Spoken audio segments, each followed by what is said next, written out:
What the hell kind of music is that? That's weird. What's going on here? Why are you up so late? Why are you on my property? And what time is it? It's nostalgic Podblast Flashback time! Yeah.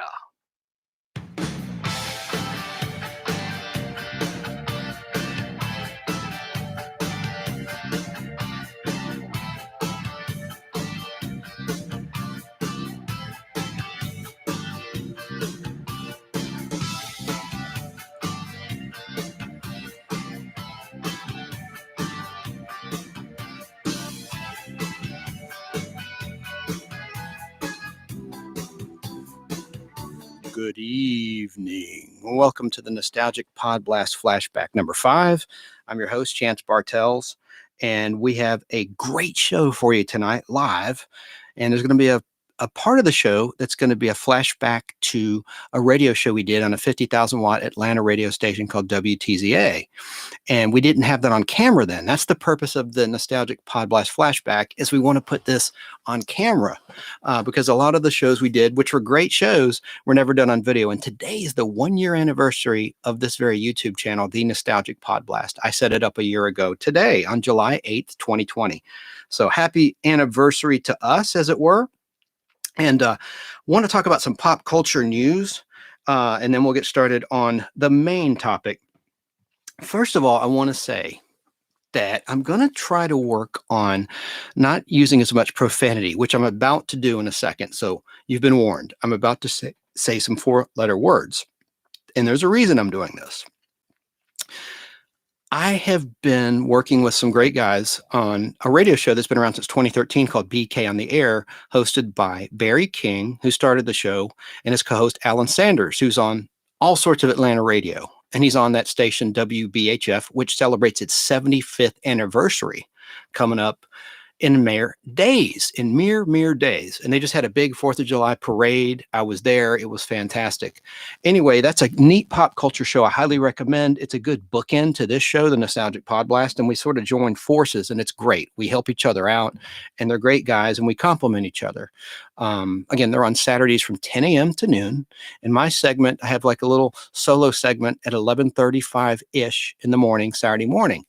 And I've had Barry on my show. I want to have Alan on my show as soon as possible. And, we could do it by phone or in person. But anyway, that's neither here nor there. That sounds really kind of kinky and creepy, doesn't it? But anyway, here's a profanity part. I am going to try, because I'm on these guys on the terrestrial radio where they're FCC mandated for language. I would never, ever curse on the air. I know better than that. But just to practice that, since I'm not mandated here on YouTube or on the podcast platforms that I'm on, like Apple and everywhere else, fistfulofradio.com, I'm going to try to cut out the bad language. And how I'm going to do that is use a pop culture reference. Battlestar Galactica 1978. Glenn A. Larson wrote a brilliant script, and he had interesting slang like code words for 4-letter words. For instance, here comes the bad words. I'm no longer going to say fuck. No, I'm going to say frack. That's what it was on the show. They said, oh, frack. And obviously they meant to say fuck. So I'm going to not say that anymore, or at least try not to. You know what Yoda says, do or do not.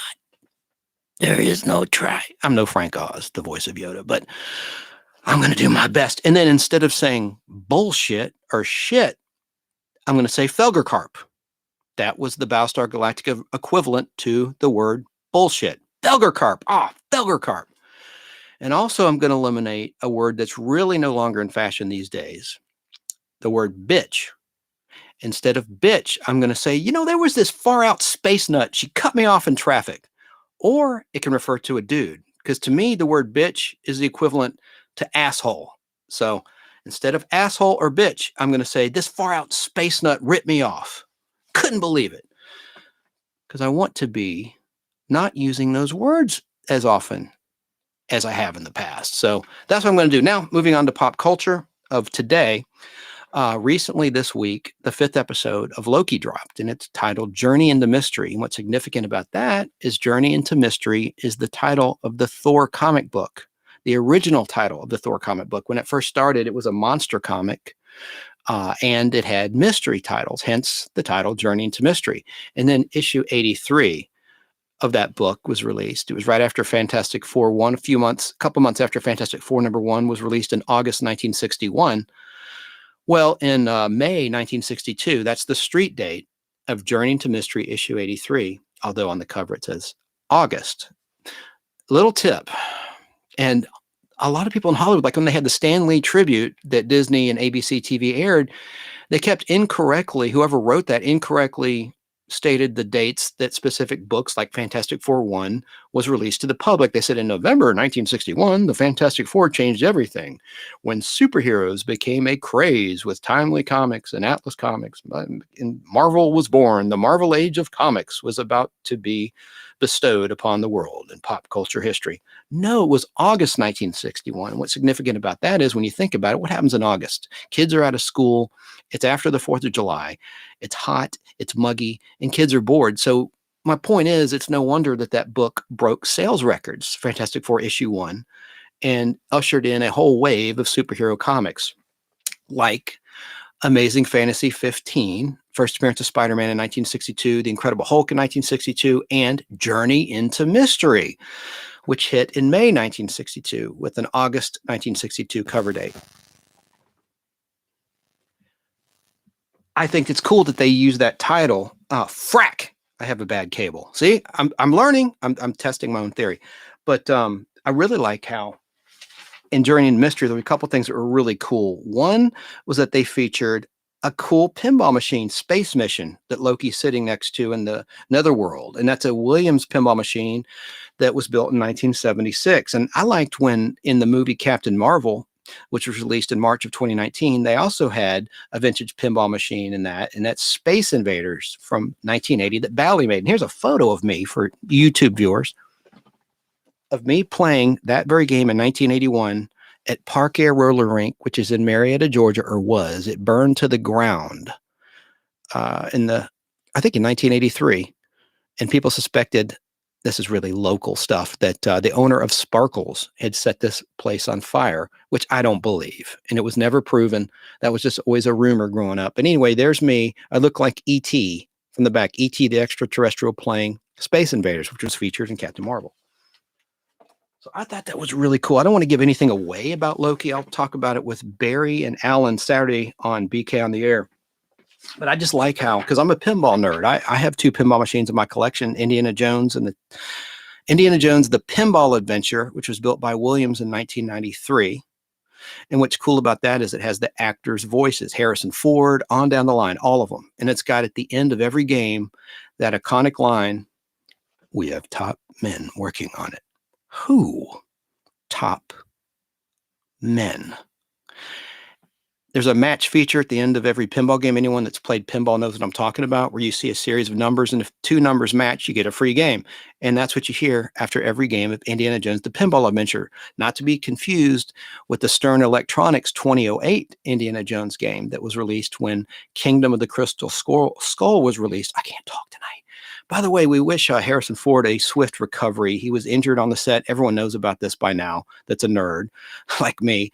But he injured his shoulder. It's going to require surgery. And the schedule for Indiana Jones 5 has been altered dramatically. They're going to have to shuffle everything around to make that happen. So we wish Harrison Ford well. Just don't fly any more planes anytime soon. Let's see here. Now, there are a couple other things I want to mention. Oh, speaking of pinball, I want to give a shout out to a couple places that are awesome to play pinball at. One would be Portal Pinball right here in Kennesaw, Georgia, if you're in the Georgia area. And I've got some in other parts of the USA and the world to mention briefly, because I know not everyone watching and listening is in the Atlanta, Georgia metropolitan area. But Portal Pinball has a great selection of vintage games, including the game featured that I just talked about in Journey to Mystery, episode 5 of Loki, called Space Mission. Another cool thing about that episode, episode 5, Journey to Mystery of Loki, is that there was a little what they call Easter egg where you saw this helicopter and it said Thanos on it. And Thanos was the villain in Avengers Endgame. And in, I want to show you this. And in the one before it, oh God, I'm having a brain too. Someone out there, help me out with that. God, it'll come to me. But anyway, I want to show you the real helicopter. This was featured in Spidey Super Stories, and this is a children's version of Spider-Man. It's for kids learning to read in conjunction with the Electric Company. And it's an easy reader version of the books. And as you see before the camera, there's Thanos, the villain from Avengers Endgame, and Infinity War. That's it. I knew it would come to my brain. But I want to show you this silly helicopter. It's just so implausible that this guy would have a helicopter. But it says Thanos. And I just thought it was neat that they did that little Easter egg of something so silly. You know, it's not from a serious, quote unquote, serious comic book. And believe it or not, Marvel Comics, when Stan Lee was writing them and Jack Kirby and Steve Ditko and the other talented artists and writers were like his brother, Larry Lieber. That's Stan Lee's real name, Stan Lieber, and he changed it to Stan Lee instead of Stanley. He made it Stan Lee, like 2 names. There's another shot of the helicopter that Thanos is flying in this silly, silly, silly children's comic book, children's version of Spider-Man to help kids read. Has nothing to do with the real stories. But I'm just a huge Marvel collector, as you can see in the background. I have many, many comic books, just a big comic book nerd. And yes, I have a mic. So getting back to pinball, I want to recommend the Pinball Museum. It's in Las Vegas, Nevada. It's awesome. I was there last in November 2017, and there's change machines that operates on quarters, and they have like a vintage soda machine. I know soda's out, you know, all the sugar, everyone's cutting back on sugar and carbs, but they have like Pepsi and Coke machines. You can choose to have a 12-ounce can, and it's like cheap. It's like throwback prices. And then they have like popcorn you can get. At least you could. This is pre-COVID-19, but they had like, you know, little popcorn dispenser, like a real movie theater popcorn machine. And it was just for like pennies on the dollar. I mean, it was cheap. It was like 50 cents for like a big bag of popcorn. It's pretty cool. And it's like movie theater quality popcorn. So I recommend that. And I recommend Game Galaxy in the Nashville, Tennessee area. I went there with Samantha Livingston in 2015. That's my fiance. And she is not as big a pinball fan as I am, but she tolerates it and she does like it somewhat. And there was a game she fell in love with there called Class of 1812, and it's based on the Universal monster movies. And it has all sorts of sounds in it. It's Goodalib. I can't predict Goodalib. I should know as a pinball fan. I'm a Williams and Bally pinball fan. Both the machines I own are Williams machines. The Indiana Jones Pinball Venture I mentioned earlier, and Cyclone, which is based on an amusement park theme. So check out Game Galaxy and the Pinball Museum in Las Vegas when you're out that way, or Portal Pinball in Kennesaw, Georgia. And there's other places all across the country, from California to South Carolina, everywhere in between. So we're talking about, well, I guess I got a reveal. I sort of already did. I sort of blew the surprise But I want to play, the Hallmark Channel started this trend, and they called it Christmas in July. So we're going to have a little Christmas in July right here on your friendly, nostalgic Podblast Flashback, episode 5 of the Flashback. Let's listen, shall we? The halls with boughs of holly, fa la la la la la la la. 'Tis the season to be jolly, fa la la la la la la la. Don we now our gay apparel, fa la la la la la la. Troll the ancient Yuletide carol. What? What's happening in the music? Wait a minute. What's going on here?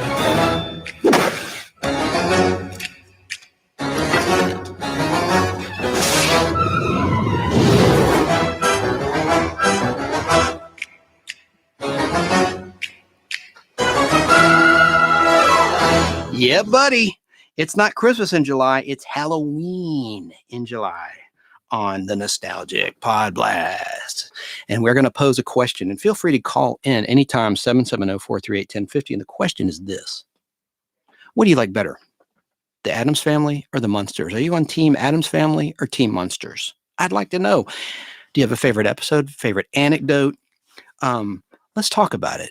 And we can even delve into horror later after we get through the programming at hand. I have a lot of clips. I will be live throughout this. I am going to play the radio version from March 2020 shortly, but I want to go over the history of the Addams Family really quickly from my trusty book from 1988. The Addams Family was a sitcom, and it debuted September 18th, 1964 on the ABC television network. And it aired Friday nights. Oh, frack. There's that cable again. Aired Friday nights. Thank you. From 8:30 to 9. And it starred Carolyn Jones as Morticia Frump Addams. You don't hear her middle name too much in the show. And then, of course, you had John Aston, who was the husband later of Patty Duke Aston. And they had a child together. John Aston played Gomez Addams.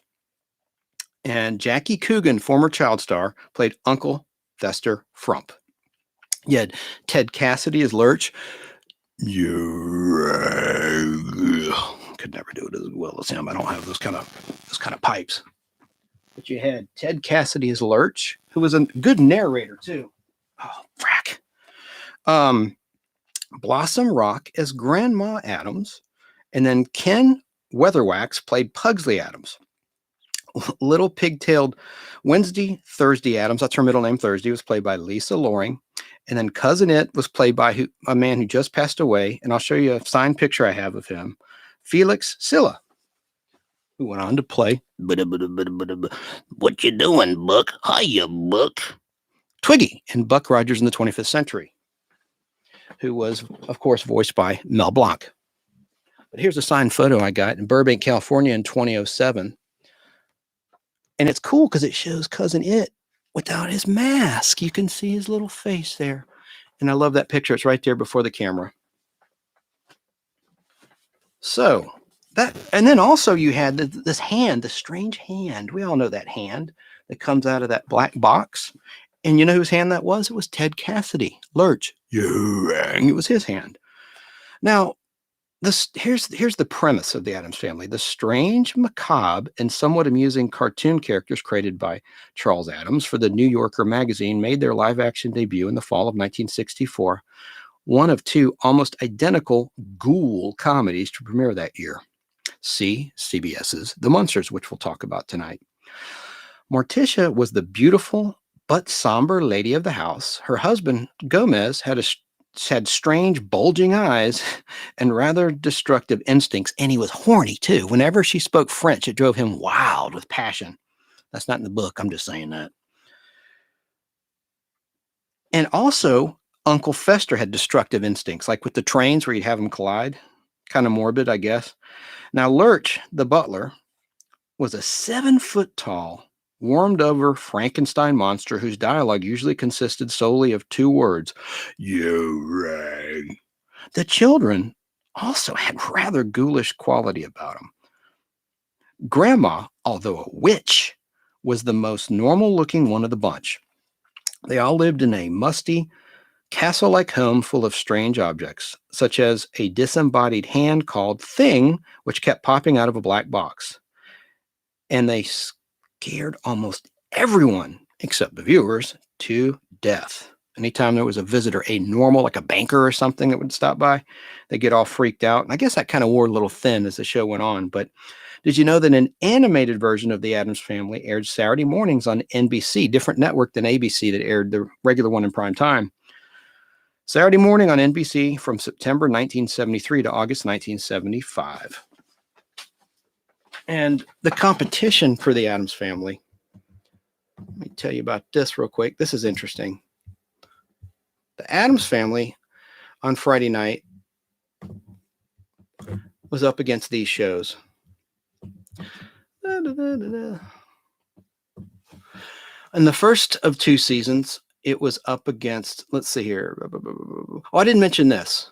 The 30-minute television series was created by David Levy, and Donald Saltzman. And of course, it was shot in black and white, airing for 2 seasons on ABC. And now it was opposite Friday night, 8:30. It was opposite The Entertainers on CBS and Bob Hope Presents, Chrysler Theater in season 1. But in season 2, it had harder competition, stiffer competition, not to be kinky, stiffer competition with a new hit for CBS called Hogan's Heroes. And then it was opposite Convoy on NBC, excuse me, during its second and final season. From September 18th, 1964 to April 8th, 1966. Now, April 8th was the last time an all-new episode aired in prime time on ABC, but the reruns kept going till September 2nd, 1966. But they produced a total of 64 all-new episodes, excuse me. And the show is also notable for its opening theme, which was composed and sung by Vic Mizzy, who had also went on to score Green Acres. Funny sitcom. The show was originally produced by head writer Nat Perrin for Filmways Incorporated at General Service Studios in Hollywood, California.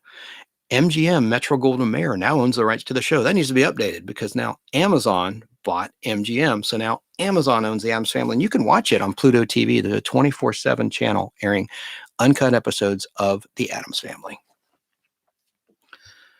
Got a good little mini documentary I want to play on The Addams Family. It's just a few minutes long, but it's really, really interesting. Let me find that for you guys. Here we go.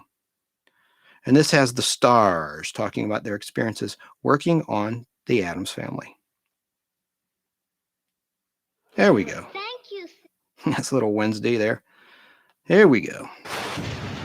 This is a pretty cool, and this is on the Spooky Gals Corner YouTube channel if you'd like to see it as well as hear it. Spooky Gals Corner YouTube channel. And there's the great theme of Big Mizzy.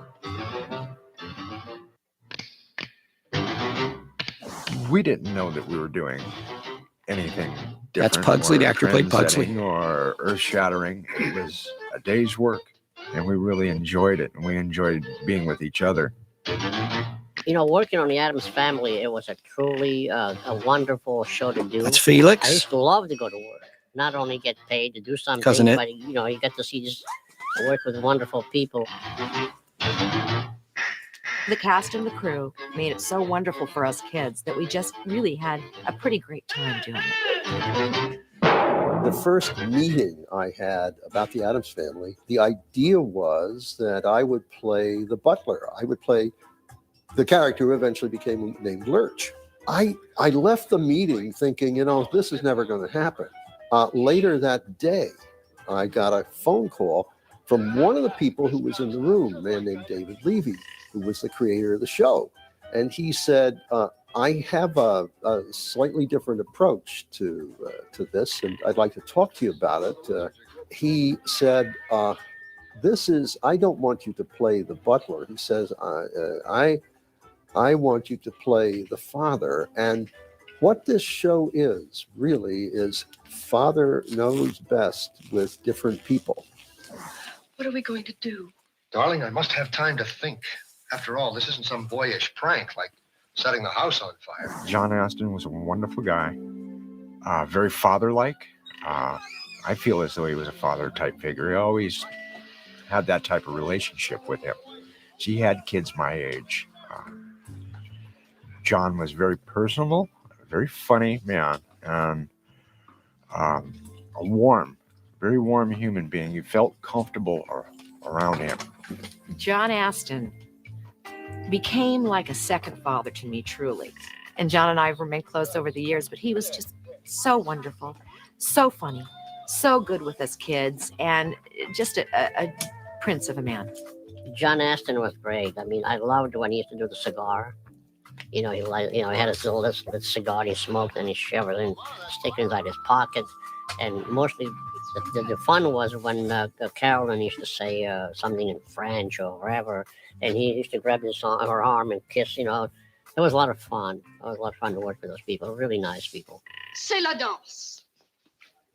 Tish, when you speak French, it really drives me wild. Mon ami. Ah, that's it. Speak some more. Au revoir. Ooh la la. We tested many people for Morticia, and we really had trouble finding the right person to play. And then one day someone came up with the idea of what about seeing if Carolyn Jones will do it? Now, Carolyn was a well-established movie star at that time, and they called her up, and when she said yes, we were all thrilled. We were very compatible, and John Astin I loved working with her. as Gomez We Addams, obviously. remained friends as long as she lived. Carolyn was an elegant lady, very much like John. Pugsley, warm, and he's thin now. He was but kind of a elegant was the word for her. Carolyn Jones. pudgy We were young very person. close. I was in the habit, even though I was only 6 years old, of calling people by their first name. That's- And my mother Lisa Loring. reprimanded me and said, you call her Miss was sexy. Jones or you call him Mr. Astin. And Carolyn came up with something and she said, Judy, to my mother, I'll tell you what, let's try this. Lisa, why don't you call me Miss Carolyn and I'll call you Miss Lisa. So for the 2 years, that's the way it was. Let me see your hands. Oh, excellent, Pugsley. The nails are nice and clean and sharp. And you did very well too, Wednesday, darling. I think we took a bath for nothing. Working with Lisa and Kenny, I mean, it was a different thing. Kenny was a lot older than Lisa, and learned his lines and was always ready. The kids weren't always there either. I mean, most of the writing went around the grown-ups in the show, but when Kenny had to perform, he was ready and always delivered. I was excited to get the part, to be working regularly. I was born into a showbiz family, as you may know. Everybody in my family's in the business. My father's side of the family is Lassie's. My uncle Rudd had Lassie. My mother's side of the family, my aunt was Ruby Keeler, who was married to Al Jolson. So everybody in my family works. And then I was about 7 years old when I got cast for that show. And I was happy I was going to be working too. What'll it be today, Pugsley? A nice head-on collision? Couldn't we have a derailment for a change? Derailment it is. Character development took place on the stage with John Astin and Charles Addams, of course, worked in conjunction to build the characters, along with David Levy, the producer of the show. They wanted me to play it very straight. Levy. Very straight, very stiff, without much emotion. They didn't want me to show any emotion whatsoever. They always wanted me to keep my eyes wide open. I had a tendency to close my eyes with the bright lights in my face all the time. So they're constantly, keep your eyes open. So all I could see was two big blue dots anytime I was on a camera. Here, I fixed it for you. Actually, it's very handy. Fixed it? That doll doesn't have a head. It's Marie Antoinette. Grandmama told us about the French Revolution, and Pugsley chopped off her head. I was 5.5 when I auditioned for this part. The producer, David Levy, told me later on, he said, I was not prepared to see children of your age that didn't know how to read yet. I didn't know how to read yet. But he said what got him was my long hair. So the first thing he asked me to do was pout. won him over. The pout was very essential to the Wednesday character. Then I still had to do a screen test there was, I think, 5 or maybe 7, I don't even remember, little girls who had to be on screen with Carolyn and John. And I got the part at 5.5. And the series started filming right after I turned 6.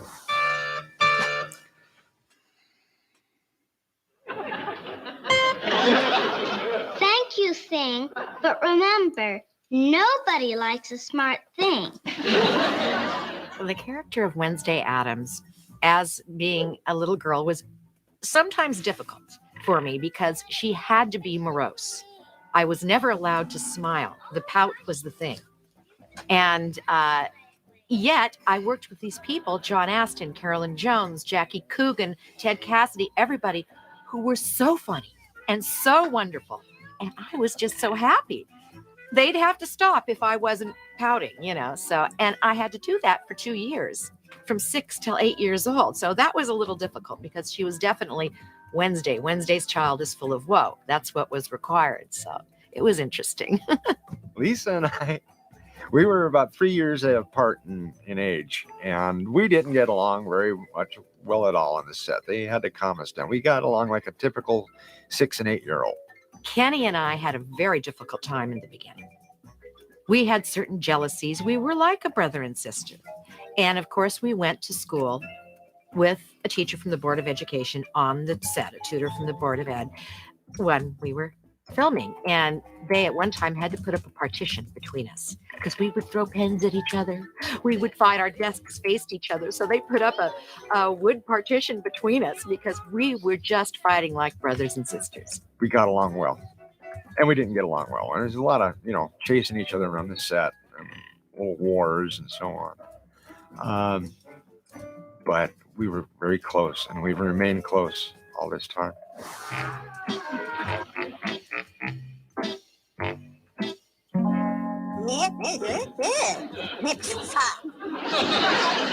Cousin. It? Cousin Ed was a peculiar character that they brought into the show, and he became the family mascot. They called me in for an interview, and there was 2 gentlemen on stage, and they looked at each other and they said, "Well, that's it." And I said, "What do you mean? What do you mean that's it?" They said, "That's it. I mean, come back Monday, then we start working."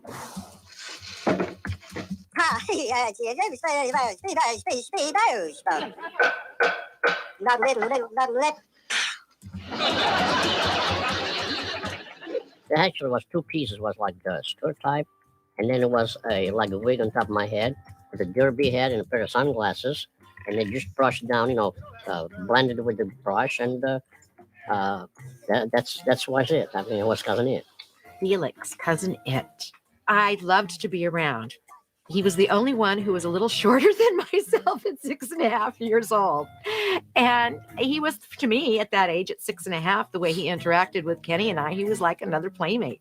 He was sweet, and we're still very close. We've stayed close throughout the years. Cousin It was a confusing character, a good source of jokes, a good source of material. You could run with that one forever, of course. Oh, I do hope the new neighbors will like the house. Do you think they will? How can they help it? It is nice and dismal, isn't it? Don't be modest, my dear. It's absolutely bleak. Thank you, darling.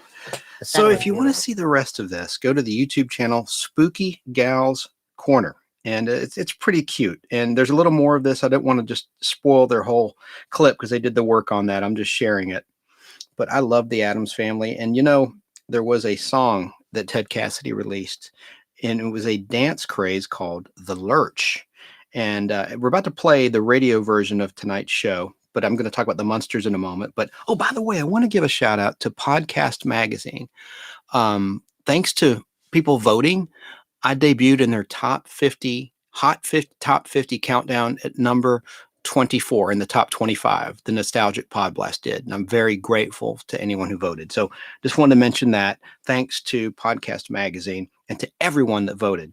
It means a lot. So here is a little bit of The Lurch.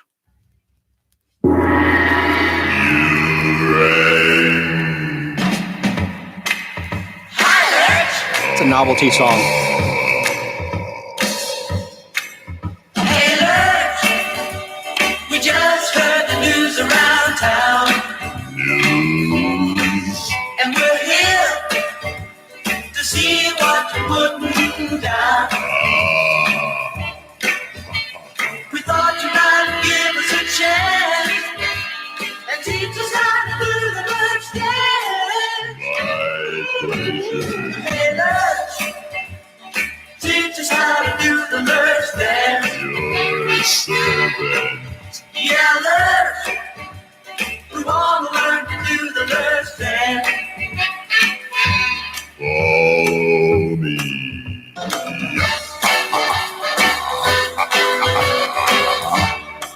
It's a brand new bag.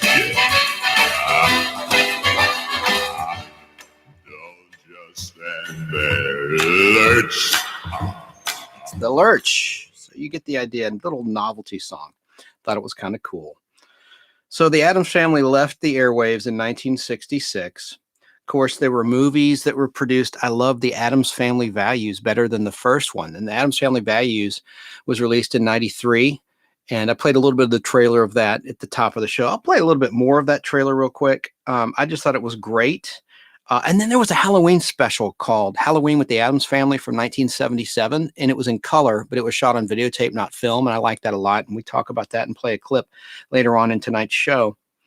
But yeah, here's a little bit more of the Addams Family trailer, Addams Family Values. I love this movie. 25 years with Raul Julia to contact Fester in the great beyond, and for as Gomez Addams, the late great Raul Julia. Nothing.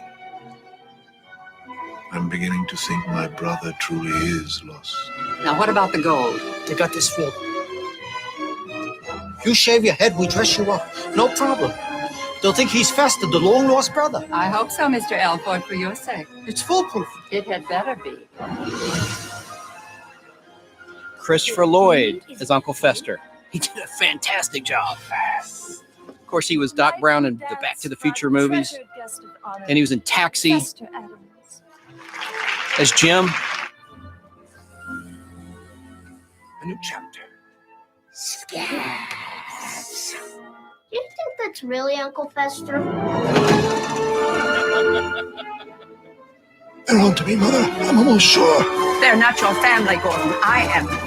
Trying to swindle him out of his money. They don't love you. I do. They're evil and corrupt and degraded. I can give you that. Is this made from real lemons? Yes. I'll buy a cup if you buy a box of my delicious Girl Scout cookies. Are they made from real Girl Scouts?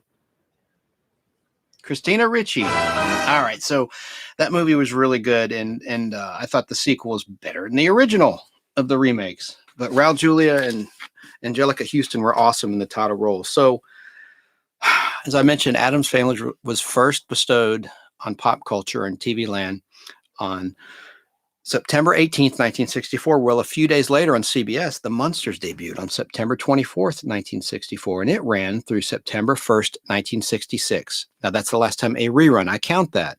The internet will tell you differently, but I'll get to that in a moment. And the star was Fred Gwynn, who had been in Car 54, Where Are You?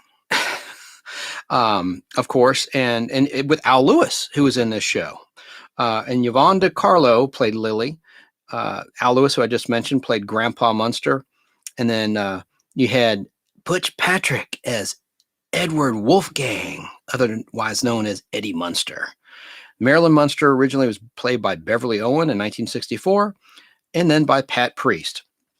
Now, the synopsis was at 1313 Mockingbird Lane in Mockingbird Heights stood a musty, cobweb-covered Gothic mansion. The residents considered themselves just a normal, everyday American family. But to the neighbors and viewers, they were a bit unusual. Herman, the man of the house, was 7 feet tall, like Lurch on the Addams Family, and bore a striking resemblance to the Frankenstein monster. His wife, Lily, looked very much like a lady vampire. Son Eddie looked very much like a child vampire. I know, Eddie looked like he was in the midst of changing from a boy to a wolf and vice versa. I thought he looked like a vampire. So that's why I said that. Take your pick. And Grandpa could have passed for an aging 350-year-old Count Dracula. They all had their idiosyncrasies. Grandpa was not above changing into a bat when the situation warranted it. Not only did this family look like monsters, they were monsters, although they were friendly, unassuming monsters. They were concerned about their niece, Marilyn, who looked somewhat strange to them. To an outsider, she was the only normal-looking one of the lot, and she was hot. The effect their physical appearance had on the rest of the world was always predictable, often hilarious, and occasionally poignant. Yeah, I like the one. We'll play a clip of this later. There's a great scene with Herman Munster. Well, we'll get to it later. It was really good. It was almost like an I Have a Dream speech. It was really well written and well performed by Fred Gwynne. And I've played it in a previous Podblast. Herman appropriately worked in a menial capacity for the funeral home at Gateman, Goodbury, and Graves, and was always on the lookout for a better job. Beverly Owen, who originated the role of Marilyn, left the series in December 1964 to get married and was replaced by Pat Priest. I got to play a clip for equal time of the Munsters, and then we'll get started with the radio portion of tonight's Podblast Flashback. Let's see, what should I play for you now? Yeah, let's play a little bit of this. Let's see, I got a documentary. This is brief. Here we go.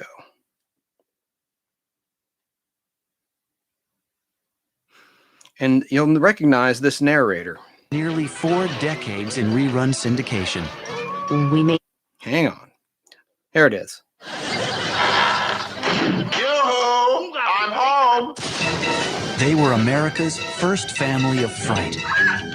It was one of a kind, very unusual, and we just didn't know what to expect. Oh, we had lots of fun with that. You ain't heard nothing yet. It was such a bang. With their monstrously funny take on life, the Munsters ruled the airways for 2 years on network television and for nearly 4 decades in rerun syndication. We may have been different, but we were functional. But behind the cobwebs and layers of latex and grease paint lies the flesh and blood true story of a group of actors who would remain forever haunted by the cult classic characters they created. People watch these shows over and over again, so it seems like it's going to be with us forever. You can't be too careful these days. There are a lot of strange people in this world.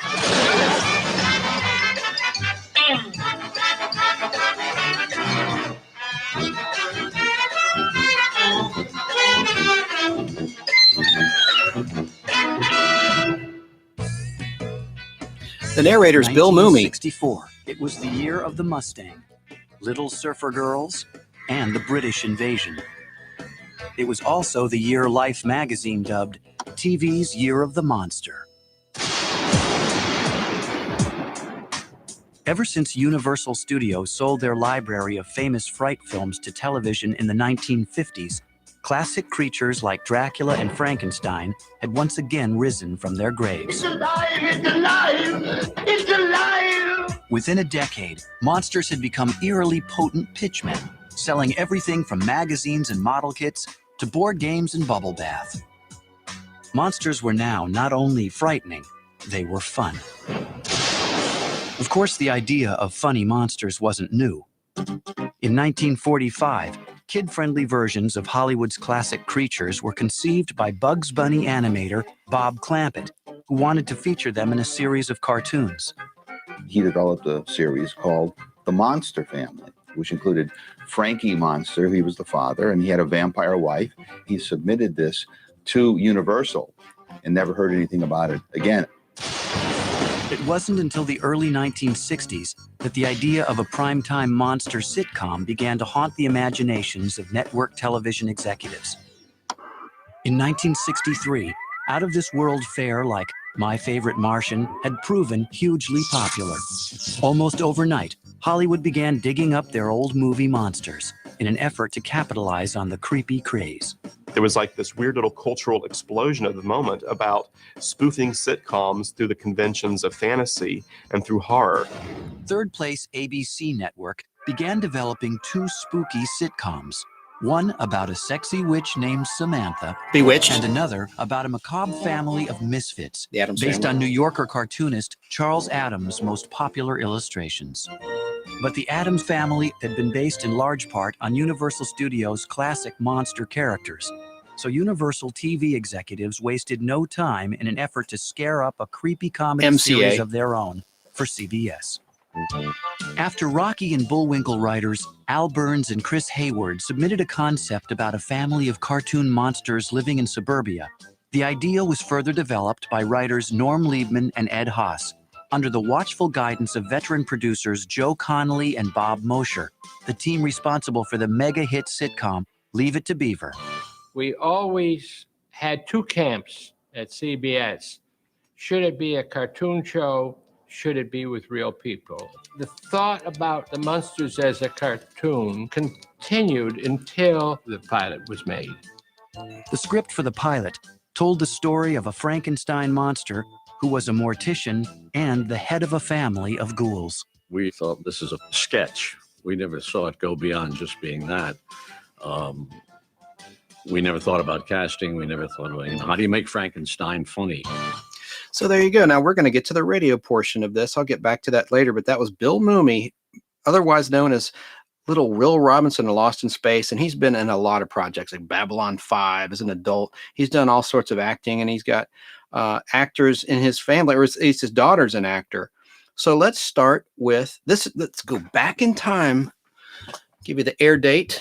This is live, and I'm going to get me a piece of chocolate. I'm starting to lose energy. It's been a long, trying day. I'll get to that later. And I have some great, awesome, pretty rare stuff about the Munsters and Addams Family when we return from the radio portion. But I'll be right here with you, and I will stop the tape if you want to call in with your memories of the Munsters or Addams Family. Are you on Team Addams Family or Team Munster? Let me know. 770-438-1050. That's a toll-free line. I'm in the Atlanta, Georgia area. But let me do this. We'll find this for you guys. Let's just start it. Let's just start the radio show, shall we? No, I sound like a schizo. I wanted to just read the air date. Here we go. So I'll be live with you here while we revisit this live radio show we did on a 50,000 watt AM station at the time and FM. And we did this live Saturday, March 7th, 2020 at 2 p.m. Atlanta time on WTZA, the Talk of Atlanta, 102.1 FM and 1010 AM, with segments originally recorded on September 23rd, 2019. So let's go back in time to when this was live on the radio, and I'll be right here with you. And the purpose of this, as I mentioned at the top of the show, and look, the camera's tilted, right? It's kind of like Batman. I do this kind of on purpose because remember how the villains in the Batman show with Adam West that debuted in January 1966, whenever it showed the villains early on, the camera would be tilted to make them have a certain panache and make them look more villainous and creepy and weird. And that's kind of what I'm doing here because I'm so ugly. But here we go. Let's start the radio portion, and I'll be here after to play some more stuff. But let's see here. Yeah, here we go. You're going to hear some ads because this was radio. So here we go. If I could get it to go. It's been a hell of a time tonight trying to produce this live. This is like the 3rd time. I had to delete the others. I had so many problems.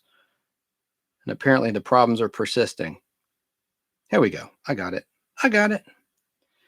Andrew Saul, Commissioner of Social Security. Beware of threatening calls from telephone scammers pretending to be government employees. These calls are not from us. Hang up and report the call at oig.ssa.gov. This is WTZA, Decatur, Atlanta. There's a lot of clips in this. This is cool. Hey, Chance. Yo. You know what time it is? Certainly. It's Podblast time.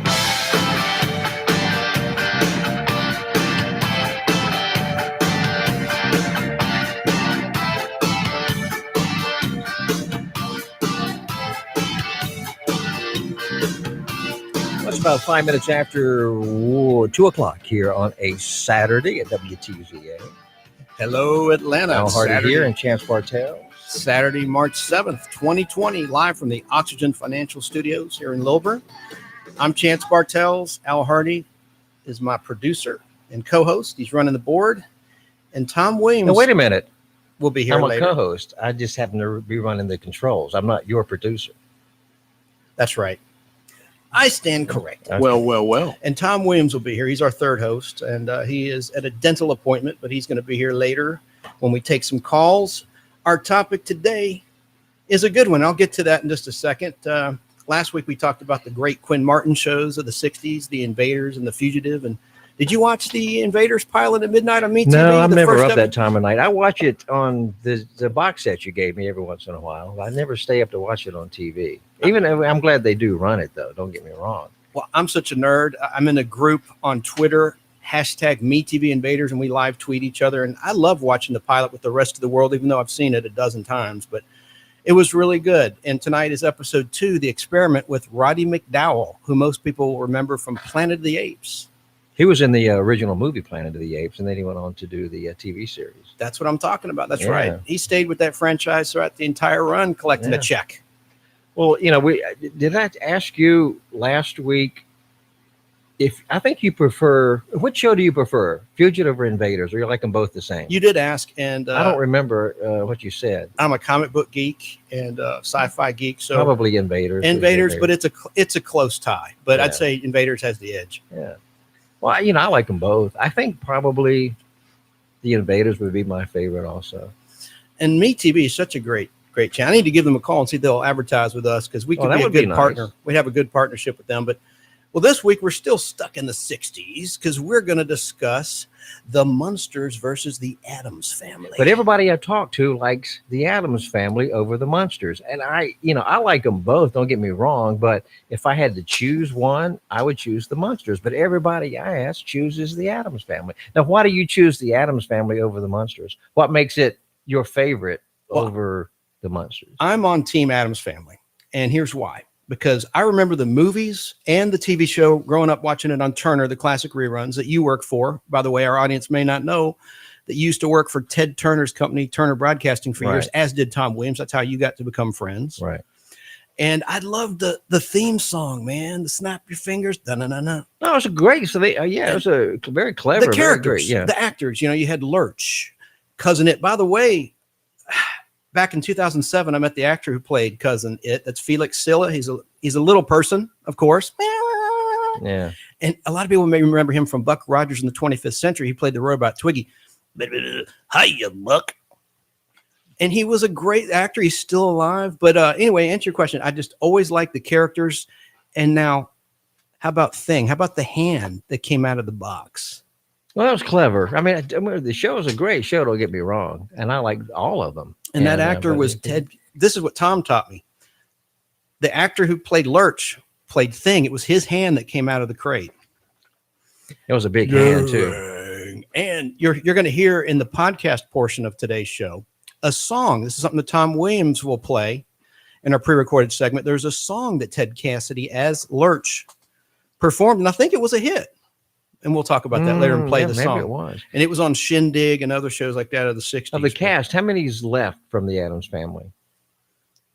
Carolyn Jones, who played Morticia Addams, is gone. Right. Ted Cassidy died way back in 1975. The actor who played Lurch. 79. Open heart surgery. 1979. I know that. We talk about the show, so I won't go there. But I just think it's a timeless show. And I love the movies, too. Addams Family Values. And little factoid, the hottest selling pinball machine of all time was an Addams Family pinball machine. I remember those. And getting back to Cousin It, my fiance at the time, Samantha Livingston, and I met him back in 2007 in Burbank, California. Nicest guy in the world. Great guy. And, and Samantha and I are still together, but, we're just trying to work things out. But that's another story. That's a personal thing.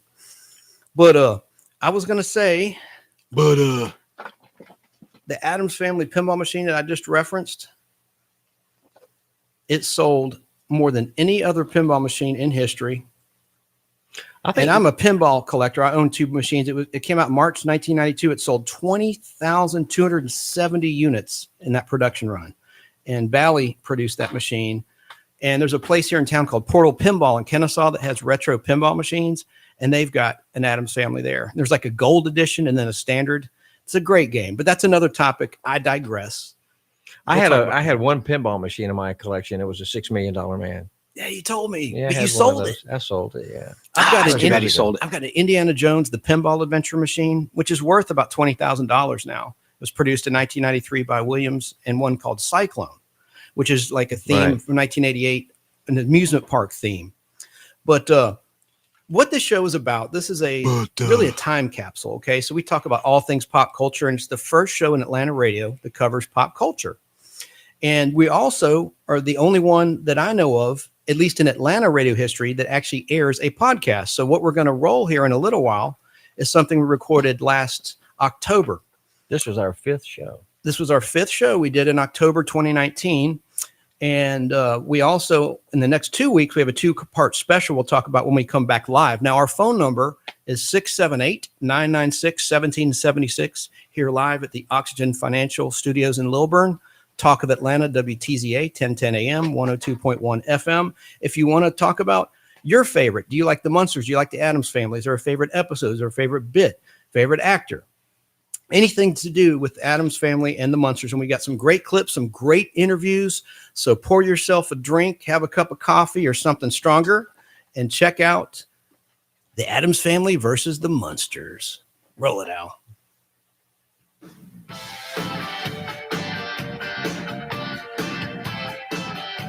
And we are rolling. Hello. Tom is here. Chance is here. Al is here. Hey, everybody.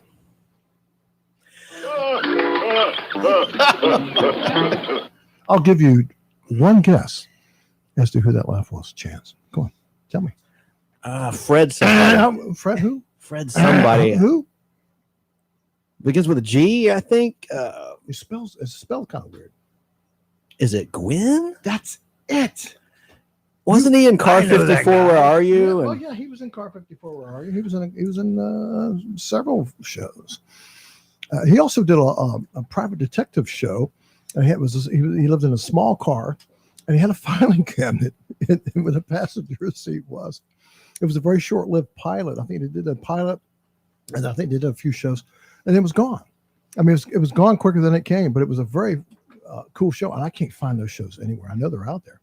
But anyway, I don't remember that show. Well, no, I don't. I couldn't even tell you the name of it. We'd have to do an Internet Movie Database. We're jumping ahead, but he was in a movie called My Cousin Vinny. Well, yeah, of course he was. That was shot here in Atlanta many years ago.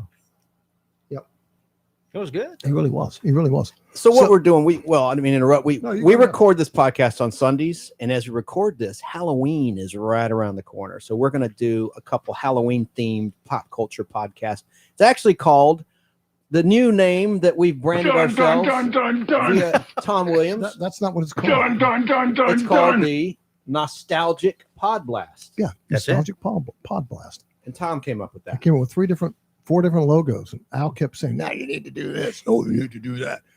Chance says you need to do that. No, you need to do that." So I think we finally settled on something, didn't we? We got 4 different ones we can use. How about that? That's awesome. And I'm glad that we're all together, because in our last podcast about the Quinn Martin shows, The Fugitive and the Invaders, Tom was working a local huge music festival called Music Midtown that's been in the area for decades. Yeah. And he is a director at the Weather Channel, but he also does freelance work, and he was a videographer of Music Midtown and getting some good video. So it's good we're all back together. That's right. We're back talking about one of our favorite subjects. We are. And before we get rolling on our topic, we sort of teased as to what it's about.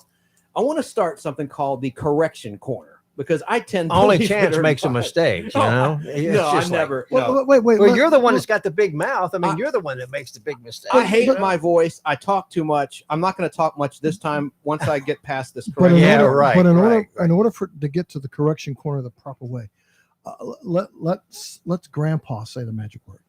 Okay? Can we let Grandpa say the magic word, and then you can continue? Grandpa. He'll say the magic word. All right.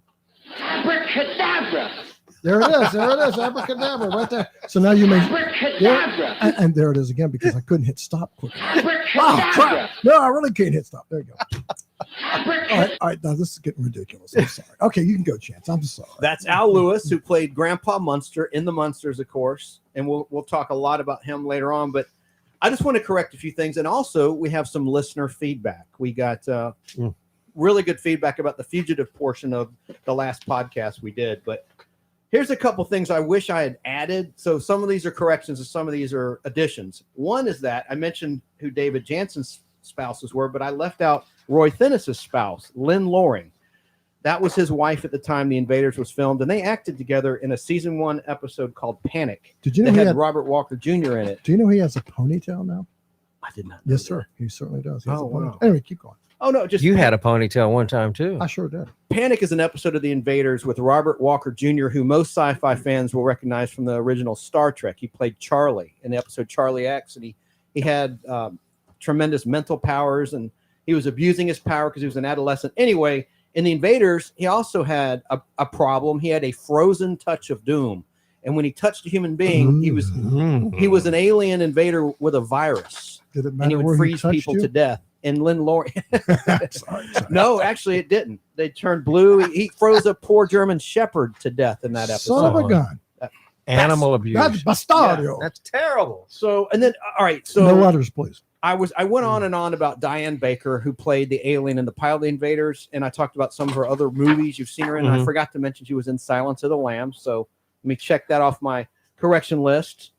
And also, since we were talking about Quinn Martin, I was mentioning some of the other big moguls like Aaron Spelling and Glenn Larson, who was a minor mogul. Should have mentioned one of the more recent ones, David E. Kelly.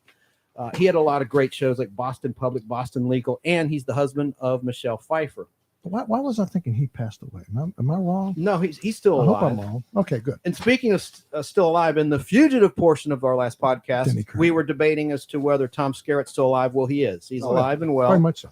And that is indeed a Ford Galaxy that David Vincent is driving in the pilot scene in the opening credits of every Invaders episode. Yeah, but Ford's had all the cars in were Fords.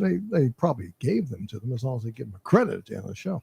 No, but on the Fred McMurray shows, the My Three Sons and stuff, Right. those are Pontiacs. Those are Pontiacs. Although they did change to Chevrolet. I'm sorry, they did change to Chevrolet. Yes, they did. Yes, I they remember certainly that. did. Yeah. Anyway, so I'm going to wrap up my little corrections here, but and then get to our viewer mail, listener mail. But I also want to mention the ratings record. I told you how The Fugitive final episode that aired August 29th, 1967 on ABC set a ratings record that was held until, didn't mention this, November 21st, which is my birthday, 1980, when the famous Who Shot JR episode aired on CBS. It revealed who shot JR in the previous season. But before that, what ratings record do you think The Fugitive beat in 1967? There was a record. Bonanza. Good guess. It was a live show. Maybe there's a performance. I'll give you a couple hints. Oh, Hollywood Palace. Close. No, it was. I'll just. Wait. We want to guess. There was a live show with a famous performance. Anybody out there? Anybody? No. I know the answer. So. Anybody's hands. Well, nobody else Go ahead. knows. This was featured on Jeopardy in a recent episode. This very question: what ratings record did the final episode of The Fugitive beat? For what program? Live show. It was a live show, and it wasn't the Hollywood Palace. Wasn't Jackie Gleason? Nope. And it wasn't Red Skelton. Nope. You're not even close. Wait. Tell me what network it was. Perry Como? I'm not going to say the network. Say the network. I think it was CBS because I think it's CBS. Ah, you don't remember? No, it's CBS. I wasn't alive, so I don't know. But I know Smothers Brothers. Nope. That was NBC. No, that was CBS. All right. CBS. It featured. I'll give you another hint. It featured a major band performing music. The Beatles. Ed Sullivan. That's it. Ed Sullivan. The Ed Sullivan Show. Now, wasn't that CBS? Yeah, I knew that all along. Wasn't that CBS network? Yeah, no. Ed Sullivan was CBS. That's what I thought, but I want to make sure. I've been making so many damn mistakes lately. And then another thing. This is minor. I'm nitpicking like I always do, but I talked about Bill Mooney, who played Kimball's nephew in an episode of The Fugitive called Home is the Hunted. Right. Which I said aired 15th. It actually aired 14th. That's a minor point. But I mentioned how Bill Mooney had been in a lot of shows in the 60s, including The Twilight Zone, many times, but one of his most memorable Twilight Zone appearances, if not his most memorable performance of all time, was in an episode called "It's a Good Life," where he would wish people into the cornfield. He had these immense powers. That was a good Billy one. Billy Mummy. Yeah, Bill Mooney. Well, okay. It's called Mommy Mooney. Yeah, But I said it was called "It's a Wonderful Life," and no, Frank Capra was not part of the Twilight Zone. Trash So and It's a Jimmy Good Stewart, Life. are you? No, I'm just saying. Yeah. I said under my breath that the episode was titled "It's a Wonderful Life," and I meant, of course, "It's a Good Life." Yeah. Let's see. Another thing. I bet Billy. Well, he made a lot of mistakes. Yeah, well, I'm adding things, and also I want to be clear. Kimball, perfect. I sort of implied that Kimball saw Helen Kimball's murder. He did not. He saw the one-armed man running from his house because he got into an argument with her. By the way, Helen Kimball's character was a real witch. She said terrible things in that script about adoption, like anti-adoption. So anyway, really, I'm not sympathetic to her murder based on how witchy and bitchy she was to Richard Kimball in the show. That made it believable. But she really didn't get murdered. I mean, I know. Well, of course, I'm in reality. It's fiction. Yes. But let's see here. And what else Let's pull up. I'm going to wrap this up and then turn it over to you. How about this? Go ahead. I'm going to pull up some listener. You brazen little hussy, you. There you go. That was Kimball's wife right there. And Lily Mustard called her a brazen little hussy. Can you believe that, Al? Al? Appropriate. Are you there? Mm-hmm. Okay. So we have some listener feedback because I post our podcast on various Facebook pages and on Twitter. So I posted our last one about the Quinn Martin shows, The Invaders, and The Fugitive on Fugitive. And we might mention, too, we're on Facebook groups about Spotify the show. now. We're on Stitcher, and we'll soon be on all the other. We're growing. Yes, we're getting big. And we want to talk about what you want to hear. So we're also going to set up, finally, I mentioned this in our very first podcast, Facebook page. Right. So you With can you. interact, make suggestions, make corrections. But speaking of corrections and comments, a lady named, and this obviously isn't her real name, Donna Taft wrote in to us. Donna did. And that is the character name of Richard Kimball's sister. So obviously, it's probably an alias. That's not a real name. But Donna, we appreciate you listening to our podcast. And she says, thanks for the link to your podcast. For those who haven't checked it out yet, the discussion about The Fugitive begins before the 8-minute mark. Here's some minor notes. One,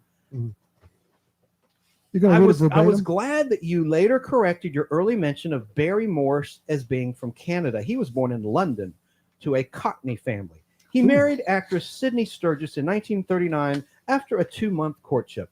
They met in a theater company in Peterborough, England. I said they'd met doing summer stock in Canada, so she corrected me on that point. They relocated to Canada in 1951 and eventually had dual Canadian and British citizenship. Barry spent his last years back in London. Point number two. I don't remember a Madison, Wisconsin reference or bus in the first episode, which is the pilot. But yes, in Home is the Hunted, where Kimball returns to Stafford, Indiana, which was the town where the murder took place and where Kimball had his practice. Kimball did get off a bus whose final destination was Madison. When the writers realized Wisconsin didn't have the death penalty, Kimball's hometown was changed from Wisconsin to Stafford, Indiana. How long is this letter? Almost done. Yeah. And then we talked about the music replacement issues of the DVDs, and she just clarified that the box set has 100% of the original broadcast music. Now, David Jansen died at age 48, about 6 weeks shy of his 49th birthday. I said he was 49 when he died in 1980. He was awfully young. Yeah.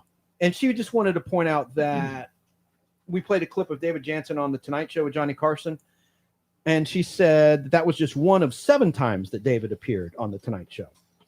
Now I caught this, but I didn't think it was worth mentioning, but she's mentioned that in the interview with Leonard Goldberg, one of the executive producers of The Fugitive, he states The Fugitive had been on for 5 years. It was actually on for 4 years, which we talked about extensively. Just 2 more points here. In the August 29th, 1967 finale, Gerard and Kimball don't embrace. Gerard offers his hand out to Kimball. We played the final epilogue of the show, and I said that Kimball and Gerard have a moment, which they do. Now, I disagree with our friend Donna here on this point, but she says they didn't embrace. Gerard offers his hand out to Kimball, and after a slight hesitation, Kimball shakes hands with Gerard. I consider a handshake and their eye-to-eye contact, it was kind of an embrace, like a closure, like Gee, man, I'm sorry. In a way, I can harassed agree you with and you chased on you that. around the country. You're innocent after all, son of a gun. The final point. This is her strongest point of all. I talked about how David Jansen is a screen name. He changed his name from Meyer, M-E-Y-E-R, like the hot dogs, to Jansen. And she points out now, quote unquote, Jansen wasn't just a random stage name, Well, quote it unquote. was underwear. David's mother had remarried, and young David took his stepfather's last name Oh, I'm of sorry. Jansen. That was trousers. Jansen wear. Hope you don't mind these clarifications. And isn't it great that this classic series has true fans still talking about it and commenting on it after all these years later? Darn Skippy. Thank Thank you for listening. That's what we want to do. We're going to cover a variety of topics, but today we're going to talk about two very cool shows that are very similar. They debuted, around the same time. And this is going into our Halloween theme. This podcast is The Munsters versus the Addams Family. Which was your favorite? You gonna put me on the spot right now? Munsters. I'm Put you on the Team spot. Addams Family. Oh, okay. But we'll talk about that later. Munsters. But everyone has their own Munsters. favorite. See, even Herman agrees. Man, that cat is deep. See, he's deep. He's What deep. episode is that from, Tom? Which one is that from? That was the one where Herman spoke poetry, where he did poetry. He invited the Standells into the house. Oops, that's not supposed to be playing. I like that. I like that. Well, that was Everybody Loves Raymond. I have no idea how that came about. But that was from the show that the Standells, the actual group, the Standells, came to visit. They were looking for a house to live in, to stay, and they were known for wrecking houses. The Standells? The Standells. They did a song called Muddy Water. Yeah. Muddy Water or something like that. Yeah. So they rented Before your time, Yeah, Chance. so they rented Herman's house and came in and they brought all these hippies, these beatniks, as they call them, and Hipsters. Hipsters. And that's what happened there. That's what happened with that particular episode. Now, guys and listeners, which came first, the Munsters or the Addams Family? Addams Family. Addams Family came first. You're correct. And the Addams Family debuted on ABC on September 18th, 1964, and ended April 8th, 1966. There were 64 episodes filmed, and it was based on the New Yorker magazine cartoon. But guess what show knocked the Munsters off the air? I don't know. Y'all know, say. It was an ABC show. An ABC show. It starred- Batman. Very good. Batman knocked them off the air because the monster craze only lasted a couple of years. And the Addams Family started, and CBS quickly threw together the Munsters, did a pilot, which wasn't very good. Sorry, all you Munster fans out there. I've been a Munster fan since I was a kid. The pilot wasn't very good. Herman's makeup wasn't fully developed yet. Beverly Owen was there, and she had a boyfriend that she was missing who lived in New York City. And she really didn't want to be there, but she was kind of under contract, blah, blah, blah. So they shot it in color, and it had a completely different cast with the exception of Herman and Grandpa, Al Lewis. So none of the two guys from Car 54 that worked together on that were in the pilot version. No, they were in the pilot. That's what I just said. You I got it backwards. You got it backwards. The only Al two Lewis- that were in it. Yes. Okay. The only two that were in it from the regular show was Al Lewis and Frank. I remember Yvonne DiCarlo was not in the pilot. Nope. That was. But they should have kept it in color. Well, it cost too much. It I cost know, but- $10,000 more per episode to shoot it in color, and Oh, they decided. blah, blah. I'm serious. That's why But they did a decided. feature film in color. That was Guys. after the series was over. But they had the Virginian in color in 1962. You had Bonanza before that. You had Adventures of Superman before that in color. But they liked the black and white horror movie type effect with Karloff and The Mummy and all them other horror movies that were popular then to the kids. And they thought they could save $10,000 a show and still bring in the kids, even though it wasn't color. Plus the Addams Family was in black and white too. That's true. It was. And then of course they did a movie when the series came to a close. Yeah, we've got the trailer for that. We're going to play in a little bit. Which sadly, Actually, the movie was kind of cute. I liked it. It wasn't very good writing. I'm sorry. There was a few good bits in it. But it looked awesome. It was Yeah, filmed it in was Technicolor. beautiful. Yeah. It was beautiful. And a 16 millimeter Technicolor print recently went on sold on eBay for $1,500. I know the guy who bought it, but that's another story for that. Damn, you mentioned something and it already went in and out of my mind because I was listening intently on what you had to say. It'll come back to me. But about the monster craze, you made a good point about how monsters were sort of out by 19. Yeah, because what had happened is they had released Universal finally released all the classic monster films to the local TV stations, and that's when the majority of the horror hosts started appearing around the country because they all bought the monster packages, and it had all the classic horror movies, the Wolfman, Mummy, all that stuff, and model kits and all that. Well, and the model kits came out as well. So the monster craze lasted literally a couple of years. It was a fad. It was a fad, and it probably lasted a little longer, but not much. And they of course, Hollywood and everybody capitalized on it. There's trends, Yeah, because there was a lot of monster stuff. No. And I don't know what happened. I just heard sound just go off there. What was that, Al? That was my mic. Oh, your mic's picking up all that crap in the room. That's it.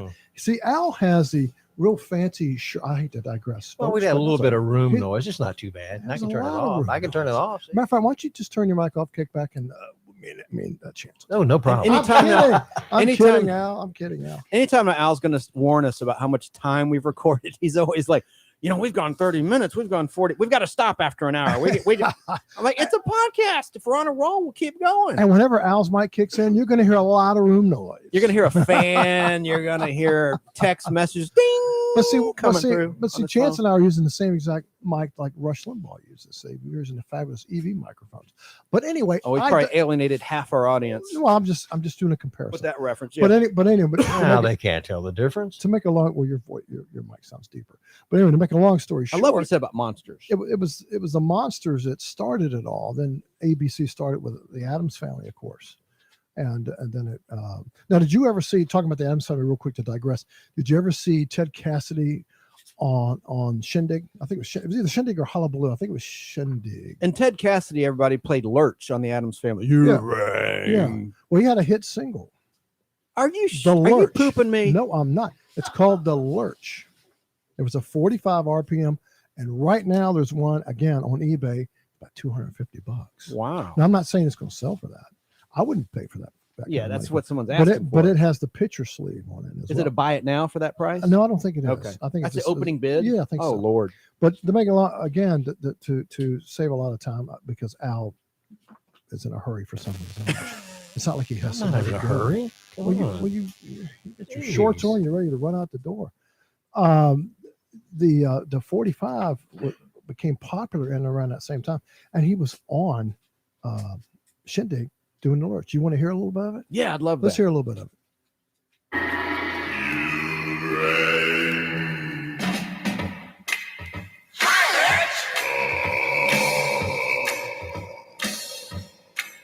Hey, Lurch, we just heard the news around town.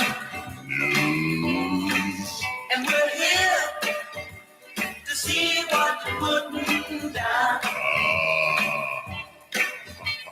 We thought you might give us a chance and teach us how to do the Lurch dance. Hey, Lurch, teach us how to do the Lurch dance. That's about the time where Lurch really starts grooving. Keep it going, Al. Yeah. Here it comes. And now he's really doing some killer dance moves. So you're going to have to look it up. You're going to have to look it up on YouTube. Now, the clip I'm looking at doesn't show some of the dancing. But it's there. On YouTube.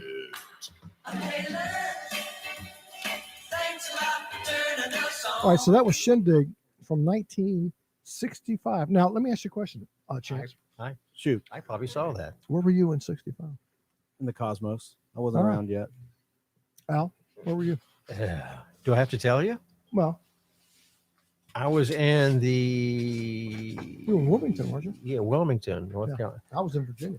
And I probably saw it too. I was in the 8th grade. Now, here's the cool thing. What? And I hate to digress, but this is just too cool of information because it's talking about the monster craze. Bobby Boris Pickett. The Monster Mash. Remember that? Yeah. All right. He made a hit with that. Now, Boris Karloff went on Shindig and actually did the song. Do you remember that? Really? You remember I don't that? remember that. Yep, he sure did. Do you have that clip? I can probably find it, but he did that as well, even though he didn't have the hit record with it. But they got him to come on, and he sits in a big chair because he's really old at that point, and he does the Monster Mash, which is pretty cool. You want to hear it? Chance, you remember Boris Karloff? Of course. He also hosted Thriller, That's right. Another great show. a Yeah. 2-year anthology. And he in also the early hosted several 60s. comic books. But now that song, what was it? What was it called?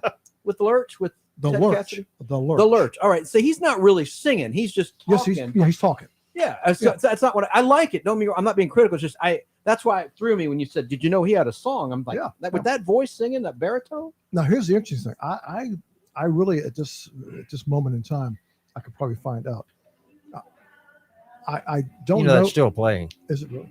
It's a long song. Here? It's looping. I don't know what was on the flip side. Probably the Addams Family theme song is my guess. That's just a guess, of course. Now you're talking about the monster craze. Now that all jives with the Outer Limits being canceled by ABC abruptly in the middle of its second season. That would have been January '65. So you're absolutely right about Monsters being phased out. And then Ted Cassidy, a little note about him. He went on to narrate the Incredible Hulk series. Did he really? And he was the voice of the creature when David Banner would transform, easy for me to say, into the creature. That was an easy job. Look, He was that was Ted Cassidy. So he's dancing. He's dancing in the video. He's kind of out of character. Now on YouTube, you could look it up. Ted Cassidy, The Lurch. Shindig 65. Yeah. That's how you look it up. So that's the the quality is keyword. pretty bad. It looks like a bad VHS copy, but it's still very watchable. Yeah, that's cool, man. I like Very that. watchable. It's off. That's cool. That's cool. Yeah, that's very cool.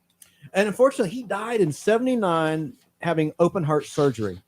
And so he was replaced. They kept his narration on The Incredible Hulk, but then they replaced the actor that did the growls. Anyway, just a little factoid about Ted. It's kind of sad. Charles Napier replaced him. And Ted Cassidy is the voice of the Hulk. in his front yard. In his front yard. He sure did. Wow. That's cool. And we're sort of jumping ahead here, but in 1977, the Addams Family cast reunited for a Halloween special, and the entire thing is on YouTube. And it's not bad, but it was in color, so you got to see. Now it was some years after the show went off the air. The Addams Family. We talked about the Munsters air date. Let me just see here. Yeah, I'm not sure. Now, here's an interesting side note while you're looking that up. As a child, we used to go to a place called Ghost Town in the Sky in Asheville, North Carolina. It was in Maggie Valley. And I've been there. Yeah. And we used to go all the time because there wasn't too much to do in Asheville. So they had a place called Maggie Valley. It had Ghost Town, it had Frontierland, and probably a few other little amusement things back in the early 60s. Well, Pugsley Addams was there. Weatherwax was his last name. It wasn't Rudd Weatherwax. It was Weatherwax. Excuse me, I can't talk. He was a producer, wasn't he? No, but Weatherwax family trained lassies. All the lassies. Yeah, because at the end of the credits on Lassie, it said Weatherax Production. Yeah. But anyway, he was there. I remember him as a little kid. He was a little kid. Addams Family either was still on the air or had just gone off, and I just remember seeing him there as a kid. So what were you looking up? Did you find it? I found it. I can't remember if I mentioned the Munsters original debut and end date, but I'll just go over these numbers with you. All right. The Munsters began on CBS on September 24th, 1964. The Addams Family began on ABC a few days earlier on September 18th, 64. The Munsters has 70 episodes. The Addams Family has 64 episodes. So there's more Munsters episodes than Addams Family. And then the final episode of Addams Family aired on April 8th, 1966. And the final Munsters was May 12th, 66. What's interesting is the movie that you talked about, Munster Go Home, was released June 15th, 66, just over a month after the series was canceled. Right. And, there are so many good actors in that. And one was ashamed of that movie and talked about it being his worst movie he ever did. And that's Richard Dawson. On Family Feud, he always would talk about how he hated that movie. Yeah, because he had such a freaking bit part. Maybe his ego, He was ticked. Yeah, he was loading the coffin on the back of the truck or something. Him and the other There's another British character actor whose name eludes me, but was standing with him. And he was in a lot of Disney films, not Dawson, but this other guy. And Robert Pine's in that too, who is best known as Sergeant Tretrere on Chips. He was younger. He was in Munster Go Home. He had a smaller role, but I've seen it. He's in that movie. Yeah, exactly. He looks like Harrison Ford to me. Robert Pine. Yeah. Anyway, but I digress. But Dawson had such a small part in that movie. That's probably why he's pissed. Well, he said overall he didn't like the movie. It's probably just his ego, like you said. Well, the movie wasn't. I'm sorry, the movie wasn't that good. The color was gorgeous. It's great to see them sing them in color. The best scene of the whole movie. We'll play that little, at least in my opinion, chunk in just a little bit. But it just like with a TV show. For instance, Fred Gwynn and Al Lewis always thought the first season was amazing because when they brought Yvonne DiCarlo on, she was a big time movie actress, right? And she really didn't want to do this. She's afraid it would hurt her career even more. Wasn't she in Samson and Delilah with Victor Manure? But I think she just come off. Yeah, exactly. Yeah. But she had just come off doing movies like McClintock with John Wayne and stuff like that. So she was still a big time Hollywood actress. And she just felt this wasn't going to do her career any good. But she got together with Gwen and Lewis and they gelled so good. She actually started enjoyed doing the role. Not at first, but if you watch from episode 1, season 1, if you go into about 2 or 3 episodes, you can see that change where she kind of takes command of the show. She's like keeps Herman and Grandpa kind of in check if you get right down to it. And so she actually started enjoying the show. Did you ever see her car? While she was doing the show? Yeah. With the coffin handles. I like that. Yeah, kind of like an earlier Elvira. And I like the theme song. Al, can you pull up the Munsters theme song? I like the season 2 version the best. I believe I sent you that. Before you play it, the first like 3, maybe 4 episodes, it did not have the sound effects in it. This version does. Oh, right. I'm saying, yeah. But Herman crashed through the door. You never heard anything. In what now? The first few episodes or the whole season? It's either like the second, third, or fourth. I don't remember which exactly episode it was. But if you watch the first, you're saying just 1 episode where you don't hear the sound effects. Right. No, I think it's more than 1. I think it's like 3 or 4. Well, the guy. I love little differences like that. Yes. That's cool. And you can hear the music more, cleanly. Exactly. But I like the sound effect. Yeah. And Pat Priest, we'll when we come back, we'll talk about Pat Priest, how there's 2 different Marylands. Yes. That's an Am I getting the character name right? Yes. That's okay. Pat Priest. Because I was an Addams Family guy. I like the Munsters. Don't get me wrong. I thought the Munsters set was better comedic, although some people would disagree because Cousin It was funny as crap, and Lurch was funny. Little Wednesday Addams was funny. She grew up to be a really hot number. Oh, sure. But we'll talk about that later. And Morticia. Lisa Loring. Yes. Terry Thomas was the guy you were talking about. Yes, Terry Thomas in the movie. He's funny. Yes, he was funny. He died a horrible death anyway, but we'll talk about that later. You know what the first episode of The Munsters was called? My Fair Munster. Munster Masquerade? Yeah, but that was That's the second pilot then, right?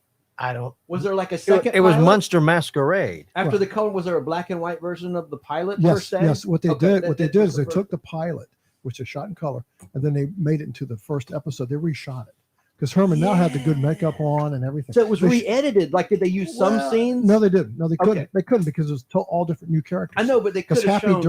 Because Happy Durman was playing Butch Patrick's role in the pilot, which was horrible. The character was horrible. Butch Patrick. No, not Butch Patrick. I know. I'm just thinking about. I forgot all about him. Yeah. Which he's still touring. Eddie Munster. He's still touring even today. Still alive. Touring with the Munster Coach and Dragula. He tours with those cars. He owns them. He's on the convention circuit. The replicas. Make some bucks. You're talking about Butch Patrick? Yeah, of course. But the Happy Durman character was horrible. I'm certainly glad. You see a pilot. I'm certainly glad they retooled it because Lily, it just wasn't right for it. But anyway, play the theme song. Well, Butch Patrick is 66 now. Yeah. Here's the theme, guys. Season 2 with the sound effect.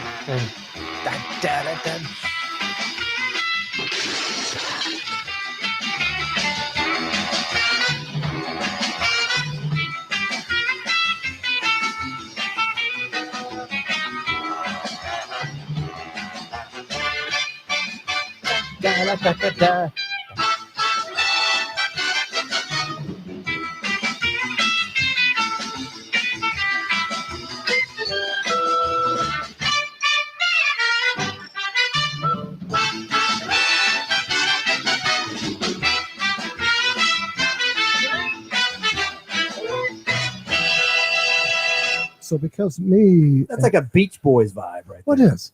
But because we watch the Munsters before we go to bed almost every night. I know it sounds crazy, but it's just funny. I can sit there and visualize who was coming through the door, like when Alois, when the music cue hit, and then Butch Patrick, and I can see can see pretty all that. Pat Priest, the blonde Yeah. with the music note. She comes through the door. Is any TV station running the Munsters now? Not. It's Like- on the like on- Diginet. Yeah, I think Antenna TV. Antenna TV. Yeah. And they flip like sometimes it's on MeTV, then other times it's on Antenna TV, Yeah. and vice versa. Now, Al's mic just went out again. I turned it the down. room goes dead when you turn your mic It off. sure dude. does, Sorry. man. Sorry. Like crickets. We're in Al's studio, and it's just kind of like, is your mic really that much better than ours? Now, Anyway. I got to brag on you, Tom, a little bit. I've talked about what you do with the Weather Channel. That's your career. But you used to work for Turner, and you've helped produce great interviews with all sorts of actors, directors The Turner Classic for Turner movies. Classic Yeah. Movies. So that's Yeah. a pretty cool Yeah, it feather in was. your cap. It was cool. And great experience. It was Just cool. wanted to mention that. I mean, 'cause don't Charlton Heston was cool. And we remember, Al, you remember the pond that used to be in front of the old mansion? Yeah, I got a picture of me in front of that pond. Well, see, we wanted Charlton Heston to go out there and part the water. He thought that was funny. I mean, he did. He did. And Anthony Quinn, remember I got you a poster Yeah, or something? I got a poster. He couldn't shoot that morning because he had a bad tooth. He had to have a root canal done. And he was sitting there in pain. So they had to set him up with a dentist, which delayed our shoot for like 2 or 3 hours. I remember you told me stuff that, like that. It's- no fooling. The worst guy that. Well, I think that Robert Osborne. I mean, he was terrific. I don't- Osborne was awesome. He was awesome. Absolutely. But Rest in top peace. drawer, you know, top drawer. I saw an interview with him once, and he says that Robert Mitchum was Well, yeah. the worst well, person to interview. Well, it was Robert Mitchum and Jane Russell there at the same time. The problem, because I was there. The Cross Your Heart Bra Lady? Yes. But she was a famous actress from the 40s. I'm too. aware, yeah. I'm But aware the- of that. Outlaw. I haven't seen much of her work. Well, yeah, but the problem with with the problem Robert was having, this was early on TCM days. Look how we digress, but that's why this is the nostalgic Podblast, because we'll blast off and go off into another topic and the heart Another dimension. But you will get so cool tidbits that we know. It's just amazing. And hopefully, if you guys out there know some wonderful tidbits that we're missing out on, please, by all means, let us know, because Chance will get back with you in a heartbeat. I just showed Chance a picture of me and Don Knotts when Yeah. TBS did a Well, exactly. Andy Griffith Well, I did that. reunion. I did that. What year would I that did be? that. You remember? Ask Tom. I've got the remember. T-shirt. Did you get the T-shirt? I That's got did. I don't know Blondie where on it it. is. It's got- I still got it. See, Don Knotts looks like he did in the Three's Company sitcom in that photo. Yes. He has that same look Oh, of sure. Mr. Furley, like Yeah. around 1980, He was the 79. nicest guy. He was was just nice. You guys super were there in nice. 79, right? Yeah, you were Yes. there because you knew Bill Tush. Oh yeah. Right, but it wasn't 79. It was in the 80s? I started late, working late at 80s, Early 80s? late 80s, Okay. early 90s. I started working at That Turner. late? He didn't look that old in that picture. Yeah, I don't. This is right 77. before. See, now we're getting off. I was going off on another topic here. All right, I distract you. I'll shut I up. forgot what it was. Chance brought up No, your you're talking about Turner career. Classic Movies. You're talking about Robert Mitchum, difficult. Okay, that's it. So the Robert Mitchum, Jane Russell. So we can get off a little bit, but then I'll forget what we're going to talk about, because we have so much cool stuff to share That's with true. everybody. So anyway, Robert Osborne. This was in the early days of Turner Classic Movies, when they were still in the main studio where we shot Championship Wrestling. I love that. All that Mr. stuff. Wrestling number Yeah, 2. Yeah, all that stuff was there, buddy. Tommy Wildfire Yeah. Rich, Junkyard Dog. Yeah, all them. I watched all that stuff along with the Bill Tush show. True. Loved it. True. Gordon Soley, remember Gordon him? Soley. Yeah. But Mr. Wrestling number. Okay. But the sorry, same I'll shut up. studio Tush shot him. Same studio. 'Cause Yeah. We only had one studio. With back Jan then. Hooks. Yes. Same studio. She was lovely. And right outside, talented. the wrestlers would change in the bathroom, smell up the whole place. But anyway, I digress. Robert Mitchum, Jane Russell, they were there at the same time. They brought them both in for a dual interview. So they were sitting side by side. The problem, Robert, because we had to take a break. The problem Robert was having is all they would do is yes and no answers. Oh, They good would. They Lord. would. It's like poor Jane Russell Yes. seemed to be kind of out of it. I mean, really, it's like she didn't really. Did they prop her up? Well, like, no, with a she wasn't board that and- bad, but it's like she couldn't really remember too much anymore, Al. It's That's kind of sad. like maybe she had gone into some type of. I haven't. Well, you have to researched it. think how many But- times she's done interviews and stuff. Oh, She's yeah. probably just got sick of it. But again, yes and no answers. Robert was running out of material to ask them, for crying out loud. So during one of the breaks, I went out and Robert Mitchum was sitting out there. This was during the lunch break, and he's sitting there on the ledge, near the studio. And I walked past him the first time. I came back by the second time, and he's sitting there just puffing on a cigarette like crazy and taking oxygen in his nose. Oxygen tank. I said, well, Mr. Mitchum, that's kind of dangerous. And I don't remember exactly what his retort was, but it was pretty clever. He says, well, I don't care. I'm too old now. It doesn't matter. But he was smoking like crazy. Just, he didn't care. He was fine. Yeah, he could blow that tank up. I mean, yeah. He was in one of my favorite Christmas movies, Robert Mitchum and Janet Leigh, A Holiday Affair. Yeah. And that was one of the ones that Ted Turner colorized back in the day. It was a black and white feature from 1947. And Samantha Livingston, the daughter of Chip Douglas on My Three Sons, introduced me to that movie years ago. Yeah. We were dating and stuff. And anyway, it's a pretty good underrated Christmas movie. You were dating Chip Livingston? Huh? Chip Livingston? Is that what you're saying? Chip Douglas. He played Chip Douglas on My Three Sons. Her dad was Stanley Livingston. What's that got to do with the Brady Bunch reunion show on HDTV? That is cool. They were actually on the late night talk show circuit. They were on the surviving cast members of the Brady Bunch, the Brady kids they were on the in the vernacular. Right, and I watched it, and it was a pretty good interview. Yeah. I've not seen it yet, and everyone's telling me you've got to see it. It's on Monday nights on HGTV. They've only done 2 episodes, I think. Yeah, right. But anyway, there we go. The second will air tomorrow night. Well, this is Al Rance. I think we were talking about the Munsters and the Addams Family. Wait, no, the house though. Let's just quickly talk about this. This is cool. The Brady Bunch house. It was an exterior. Okay, the interior was all sound stages at Paramount. Yep. And so what HGTV did was they gutted and totally revamped the inside of this house and to they look built like onto the set. And they built onto it. Totally, yes. And the cast members are having a blast. Oh yeah. With memories and anyway, they're trying to find the furniture and stuff. Anyway, another subject. So anyway, the Munster house is still there on the Universal lot. It doesn't look like I saw it in 2002 on the tour. Yeah. And then there's also a couple that has built a Munster house. To scale, of course. Oh my gosh, I'm glad you mentioned this because I get confused between that house and the house in Psycho. Right.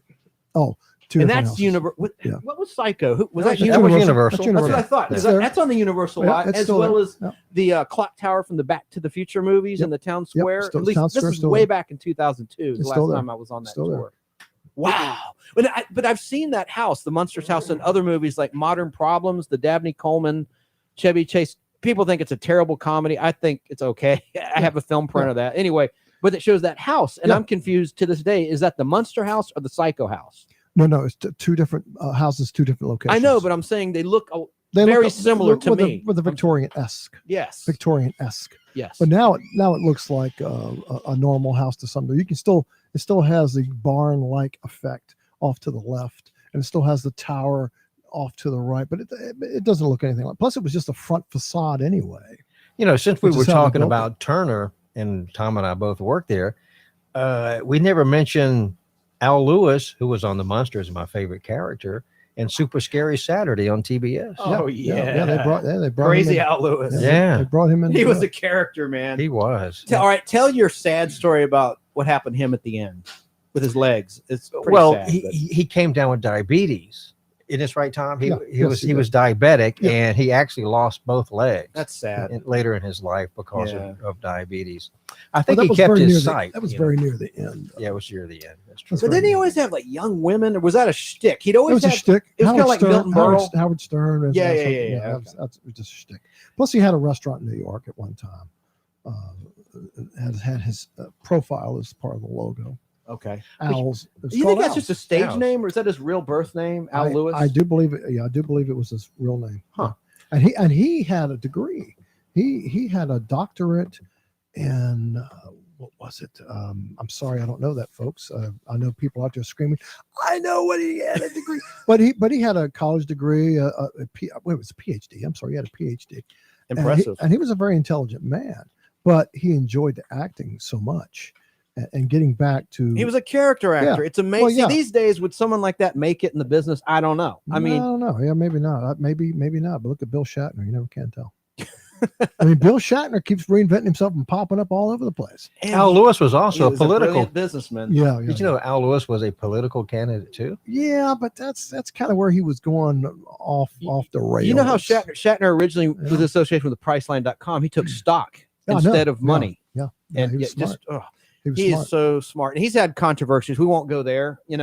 I'll just say, this will get me in trouble, but if you ever listen to the 911 call that William Shatner made when he sadly, his wife, Noreen Kidd, who was a championship swimmer, but she also had a drinking problem. He called in when he saw his wife at the bottom of the pool and and that has been scrubbed to the internet. I have a copy of it from the True Hollywood Story I recorded where they featured the one. I don't know, something. He had just divorced Marcy Shatner. He lost $10 million.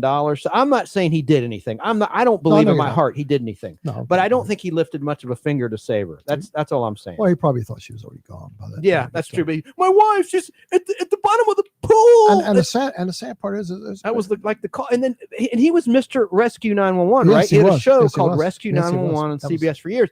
And he totally botched the 911 call because at the end, the 911 operator's like, "Now don't hang up the phone." He goes, "Okay, bye." I mean, but you're panic. I get it. Just emotions. I'm a fan of Shatner. I don't mean to talk bad about him, and I probably shouldn't even bring this up. I feel guilty even. Did you know Al Lewis was a left-wing activist? Oh yeah. He ran on the Green Party ticket. Yeah, he was. Really? He got kind of wacko there at the end. I mean, sort of, if you get right down to it. But the also, a lot of famous people died drowning in the pool. I mean, the guitar player for the Rolling Stones, I think that's where he died. I know that Joe Flynn from McKell's Navy, who played Captain Binghamton, he died in his pool. Wow. So I think he had a heart attack, and then he was swimming or whatever, and he died. But it's crazy. It's crazy the things you find out. And you inspired a visual in my head. Speaking of swimming pools, from a movie, Trail of the Pink Panther. We talked about this when we were at the Majestic here in Atlanta a couple weeks ago eating. I love the scene where Herbert Lom is going to dive in a swimming pool, and he dives, and then splat, he lands into a bunch of Jell-O.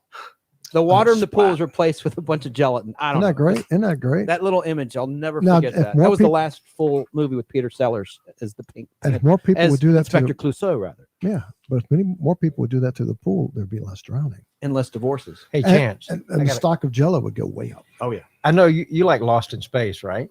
Yeah, Al Lewis was in an episode called Rocket to Earth. Is that what you were going to say? Yeah, he played Zalto.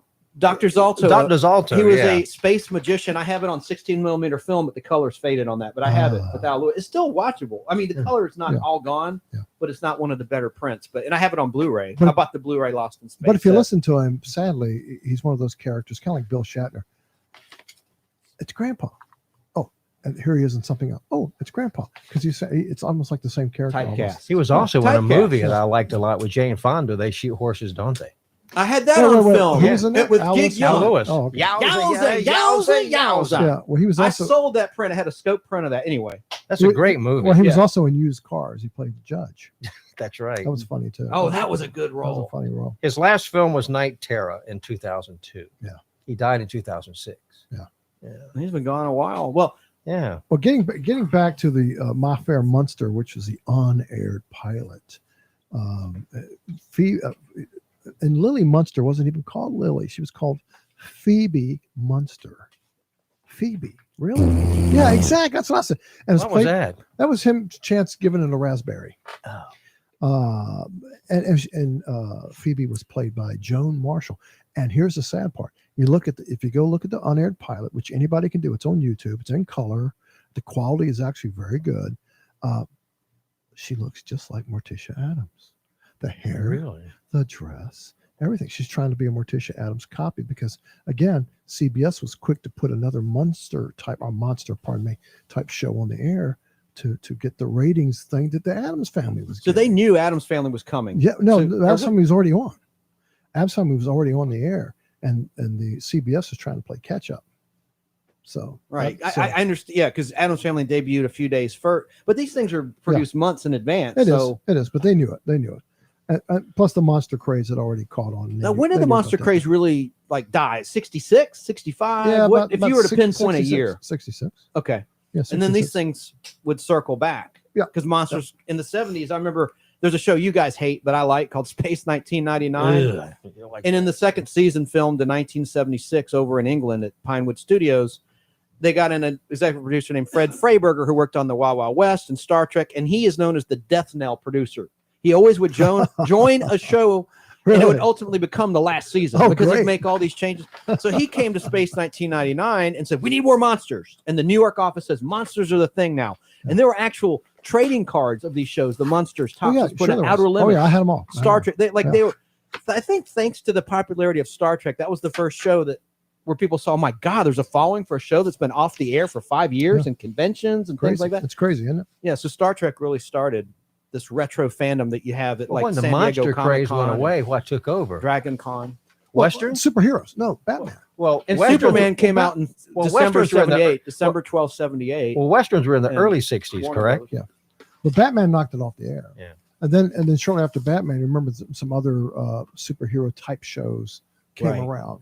Well, what replaced Westerns was the PI drama, like Rockford Files. Yeah, because okay, Westerns, yeah. and then you had Columbo. Yeah, the private eye stuff. Yeah. Yeah, and then Mannix. Yeah.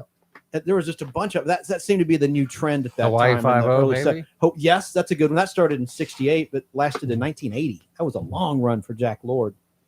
Yeah. The Jack Lord. Yes. And my With father that was hair, my that father was wonderful in hair. back in the 40s, right after the war. Paramount went to Williamsburg, Virginia, and did their staple film for decades called Story of a Patriot. And it was, like I said, it was produced by Paramount. Paramount came to Williamsburg, Virginia, and did this movie in Technicolor. And it was Jack Lord starred in it. And my father was in it. No Now, way. he played a bit part. Really? He played a bit part. I've got a picture of it. Dialogue and everything. I got a picture. I've also got the pay stuff and Paramount pictures and everything. I've got that at my house. Next time at your house, I want to see that. Yeah, it's very cool. So, and there's a scene that he's in when they're doing the Liberty and all that sort of stuff out of the governor's mansion or something. The camera looks down, you see the crowd going yay, and they take a close up, and there's my dad. That's cool. But anyway, but Jack Lord, that was one of the things that, because he was acting back then, and to go to Williamsburg, that's one of his early films. I mean, now the funny thing about it though, Al, is they made so many prints from the negative, 45 millimeter negative, it wore it out. And They make dupe negatives, yeah, don't they? yeah, they did. Yeah. So they kept doing that, and the quality kept getting worse and worse. So now, they finally restored it, but obviously they're running it on video now.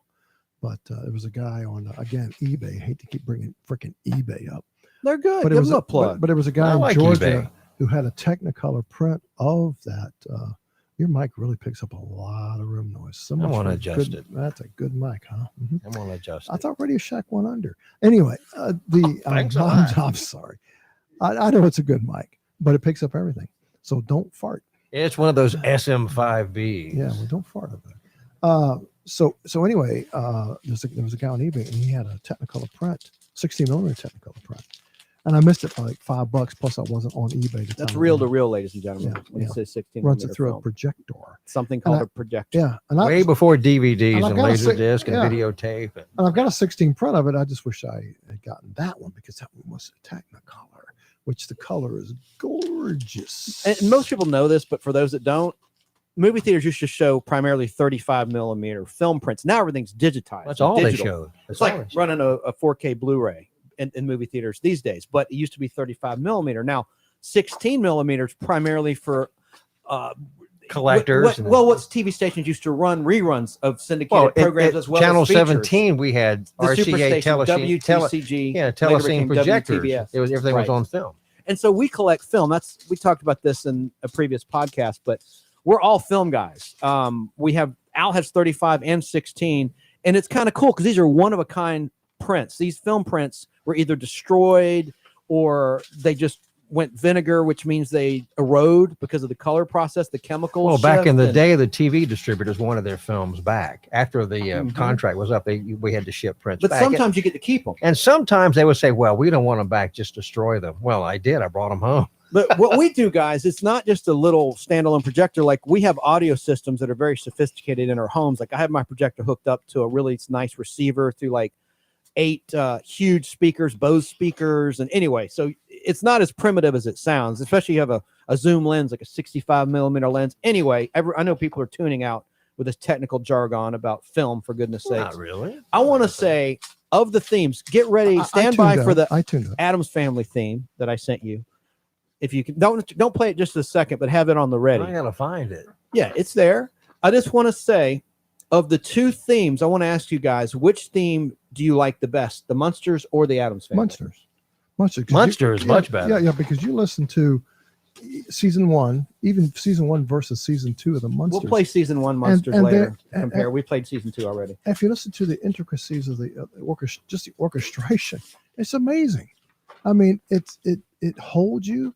There's no lulls in it. It's not too long. It's not too short. It's energetic. It's just fun. Well, both seasons are great fun. theme. It's a great theme. I like both, but I think that the Addams Family theme has more staying power. You know why I say that? Because you go to the stadium games and they're losing it. I go to the NBA games, the Atlanta Hawks here in town, or the Atlanta Braves baseball. Well, that's true. And it gets the crowd going. But so I want to hear that in a sec. I want to hear the snap. Everyone snaps their fingers. Da-na-na-na. All right. Da-na-na-na. Without you clapping your hands. I know. I was cheating. I can't snap my fingers. Oh, poor baby. I know. I'm not. I don't know which one it is here. Al? But listen. Do it. Yeah. Da-na-na-na. Done. Okay. No, let's do it. Let's do it again. Da-na-na-na. Da-na-na-na. Oh, that's a pretty good one. That's pretty weak. I'm sorry. Pitchy. All right, so yeah, but what Look for that clip, Al. famous hip hop type It's in the song email. has the Munster theme? Mean as hell. Not that. All right, pause that. Stop that, Al. But get it ready. I want to hear the rest of Tom's story. You don't like that one? No, I do. Well, That's what I want to well, play. yeah. Back it up. I'm not ready for it. Just Tom's Yeah. telling Well, the how about story. this one right Just here? asking me a Yeah. question. How about this one? No. You're not listening. Yeah, I'm listening. Oh, what? No, I want to do both, but Tom. Now, Oh, you mean is I Al want- listening? I wanna No, he's hear- not listening. I He's want to hear checked what you out. have to say. No, there was The a Munster scene was sampled and put in a song. you're Yes, saying? absolutely. Is a famous is a I hip need a hop hint. song. What That's decade? What? current. I mean, like the past couple of years. I hear it all the time. I don't know. You And I don't know what listen it to all is? kinds of You don't know music. what it is? Would you like to hear some of it? Yes. Okay. Al, get ready.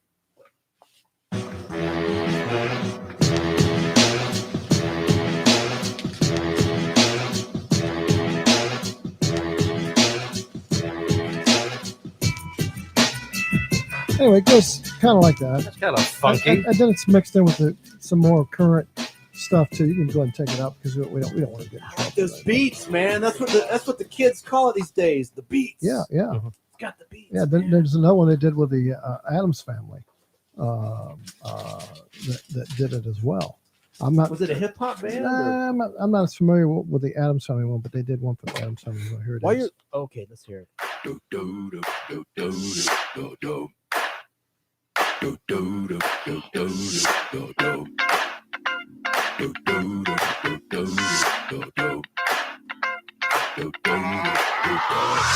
This is that ice cold Michelle fight for that white gold.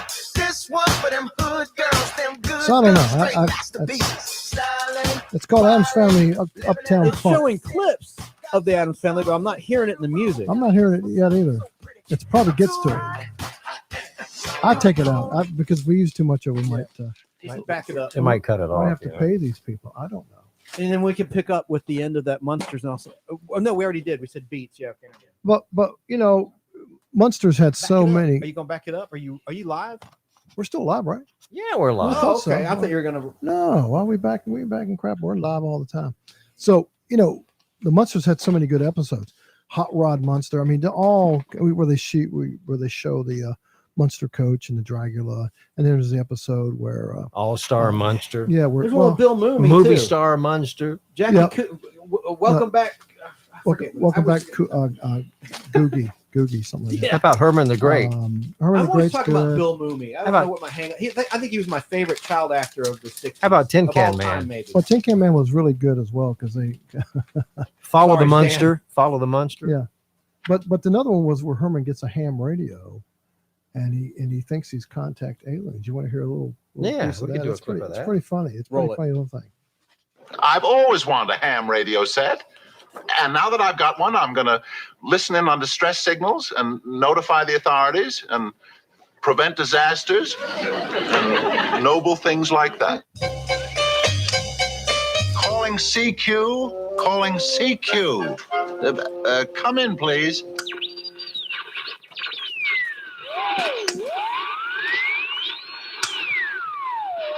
He's still trying to work it.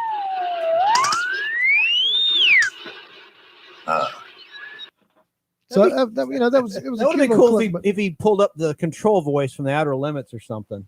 yeah, but he pulled basically Eddie and his friends have gotten these walkie-talkies, and they hear Herman, and so they're playing a trick on him, so they pretend they're aliens. It's pretty funny. I need to watch those. I've seen the Addams Families. I have all those on DVD, and I brought a 16mm film Well, I have print. season 1 here we can watch. Yeah, of Munsters. Yeah, I brought a 16mm film print of an episode of Addams Family called Fester's Fractured Romance, because I always liked Uncle Fester. He's one of my favorite We'll characters. screen that later. And by the way, the cast of the Addams Family had some unique characters, and many of them are still alive. I told you about Ted Cassidy's sad demise in '79. He had a heart issue. Well, Felix Silla played Cousin It, and he's still around. And he went on to do another show I liked that Glenn A. Larson produced in the late '70s, early '80s called Buck Rogers, and he played Twiggy. And Mel Blanc would voice the character. And here's my impression of Twiggy. You go, how you doing, Buck?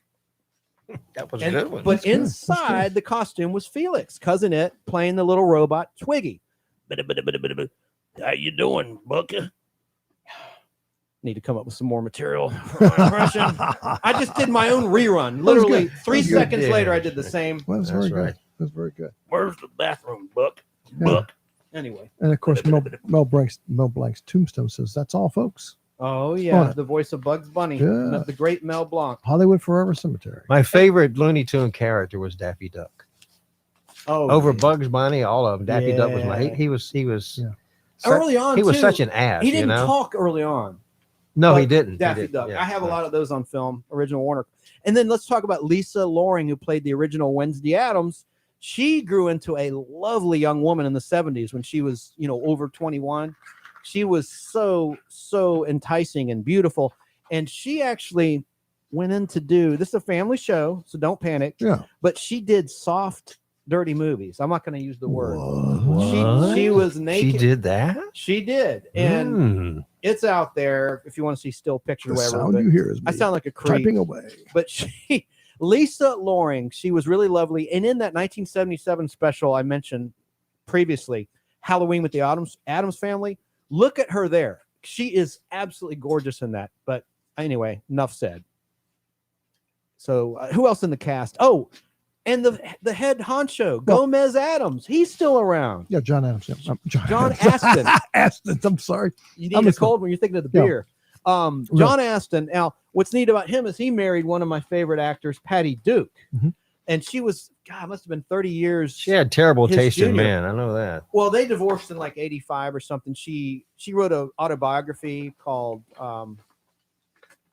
It's Me, Anna. Anna Marie was her real name. Patty was a stage name, but she had bipolar disorder, self-admitted. So anyway, they split up.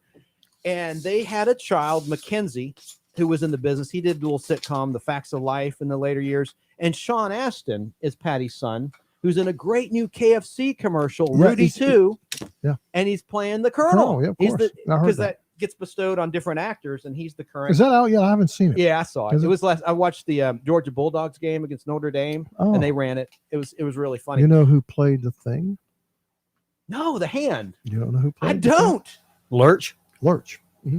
Ted Wait, Cassidy. no, I know. You said Thing. Oh, I'm sorry. Yeah, it's I'm his sorry. hand. You're I'm saying. sorry. I meant. No, you're No, right. the Thing. I The wasn't Thing. comprehending You're what- confusing me now. No. The Thing. I was right to Ted begin with. Cassidy. Yeah, you're right from the beginning. I'm wrong. Okay, It's his hand. Yeah. No fooling. Yeah. Lurch. Lurch played it. I love differences in unaired pilots versus aired versions. You talked about the Munsters. Well, Mhm. getting to Patty Duke, and you guys have seen this. I have a film print of the unaired version of the Patty Duke Show pilot. The cool thing about this is the Patty Duke Show was set in New York City. In the unaired pilot, it was San Francisco. Oh.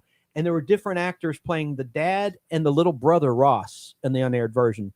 It was still, and then Patty had this, she looked awful. It wasn't a good look. Like in the unaired pilot, she had like short hair and like a perm. And anyway, but I'm getting off track. So John Astin was married to Patty Duke. And here's some gossip. This is very strange. Is this from Tattletale? Sean, no, this is from an article I read in Parade Is this from Magazine. TMZ? Parade Magazine is an insert in the Sunday paper. Yeah. I read this years ago. Well, Sean Astin. Okay. Patty, in a manic episode, married a dude she was subletting her apartment to named William Tell. And she was married for only mere days. He did that overture song. But she William Tell overture. Sorry. Tchaikovsky. Yeah, sorry. Michael Tell, not William Tell. Everybody. I love Mott Slav. Same. Anyway, piece, keep going. similar. Keep going. All right, so she William married Tell's an William Tell. overture. She got pregnant, and for years she told Sean Astin, "Your daddy." Do we need to cut that out? Sean Astin. She told him for years, "Your daddy is John Astin, not so." If you look at Mackenzie, he looks just like John Astin. Now, what Sean Astin did, this was published in Parade magazine, so I'm not betraying any confidence here, but it's not that widely known. He paid to have paternity and DNA tests done because he always suspected, wait, is John really my dad? And biologically, it was William Tell, who's the father of Sean Astin, not Gomez Addams. And I want to talk briefly, and I'll shut up. I promised I wasn't going to talk this much this week, but here I go with this sweet tea getting me all wired. You lied. I like the Addams Family movies from the 90s Yeah, with they Raul were- Julia. Yeah, they were okay. Angelica I like those. Houston. All There right. were two of them. I love both of them. And they made a pinball machine based on the Addams Yeah, they did. Family. It's a And very that popular is one. the most popular, most mass-produced pinball machine of all time by Bally. And now they have a Munsters game. And it's in Atlanta. Anyone Yeah, the listening, Munsters they do. store. They have a brand new Munsters Stern pinball put that together. But it's not the deluxe one. You're talking about my father's basement. Yeah. Parents' basement. My parents' basement. Oh, that's close. That's a place here in Atlanta. That's it's a local comic place shop, here. bar, restaurant Avondale Estates. in Avondale Estates. And But it's Addams- not the deluxe one. It's not the deluxe, but The you know, deluxe one's better. It's got Grandpa's lab in it. we could talk. We're gonna do a show on pinball one day. Yeah, but we really should. there's a place in the Kennesaw, Georgia area called Portal Pinball. Yeah, let me tell you about Portal they Pinball. pissed Yeah, you tell off. us a You really story, You really Tom. want me to go tell it. there? Go ahead. You really Go want- ahead, go All right, ahead. So We're over an hour. So listen.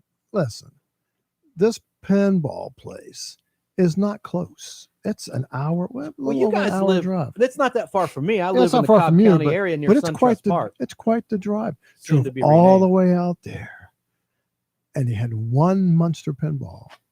They wouldn't let us play it because they were doing. Why? They were doing A tournament. They were doing a tournament. But they didn't advertise And it they was were false doing a tournament. advertising Yeah. because they said on their Facebook page, "Come on out to Portal and play." Correct. That's Yeah. what ticked you off. Yeah, I really did. But you need to go back, and hopefully you've gotten over it by now. Yeah, but 'cause it wasn't the deluxe one anyway. Ah, Now I'll tell you where I played the deluxe one was the Pinball Museum there in Las Vegas. They had it. Oh yeah, I've been They there. had the I went there deluxe. November Yeah, it's got 2017 yeah. in Las Vegas. They All had kinds. everything. They got Oh my pinballs god, from you name it. Chances are your favorite pinball machine is going to be there. absolutely. And you can buy popcorn Yes. for like a And quarter. and or it's right something. across They the have street fresh from popcorn. where. Yeah, it's right across the street from a cleared lot that used to be the Liberace Museum. Oh wow. Dun, dun, dun. And you know what I did, Tom? Liberace. When I went there, I was so cheap. I walked from my hotel, Caesar's Palace, That to was the a Pinball walk, Museum. buddy. Yeah. And there was a Whoa. comic book shop I saw on the way. I just spotted it and I bought some there's comics. several really killer comic book stores in Vegas. I need to tell you about. They're And I meant to see Good the ones. Pawn Stars, silver, gold. Well, I know that's reality. yeah, I know. trickery, but but- they also charge admission to go in, but that's another story. There's a cover charge. Yeah, they do. Well, At least that's what I heard. I haven't been in. I've passed it a 100 times, but I love Portal Pinball, guys. I have no problem with you. And they have the Addams Family pinball machine. That's why I brought it up in the first place at Portal Pinball. Right. And then my cousins, you got me doing it.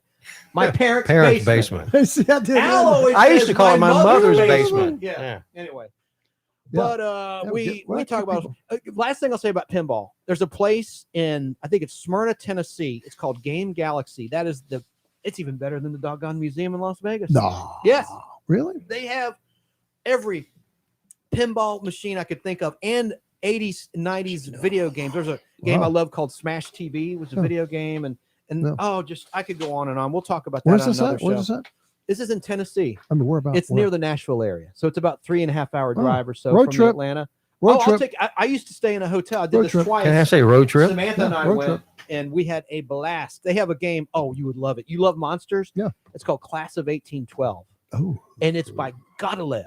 I'm probably mispronouncing that. And I'm a Gottlieb. pinball guy, but it was I think built in '88 or so. It's great. It's got all the sound effects. It's got these days. There's so many music rights issues, and like the actors want royalties if you Oh, of sample course. their Yeah, voice. yeah. This is before all that. And it's Yeah. such a fun game, and it's all monster themed, and it's got the terracotta music when you Oh, hit wow. the start button. Da-da-da, Da-da-da-da, da-da-da. You should organ. you should sue Stern for using a facsimile of your image in the Walking Dead pinball machine Oh yeah, that's because right. you're on the playfield. I do a little acting, and when I first started doing this, I did some stunts and like some featured work on The Walking Dead, playing a zombie.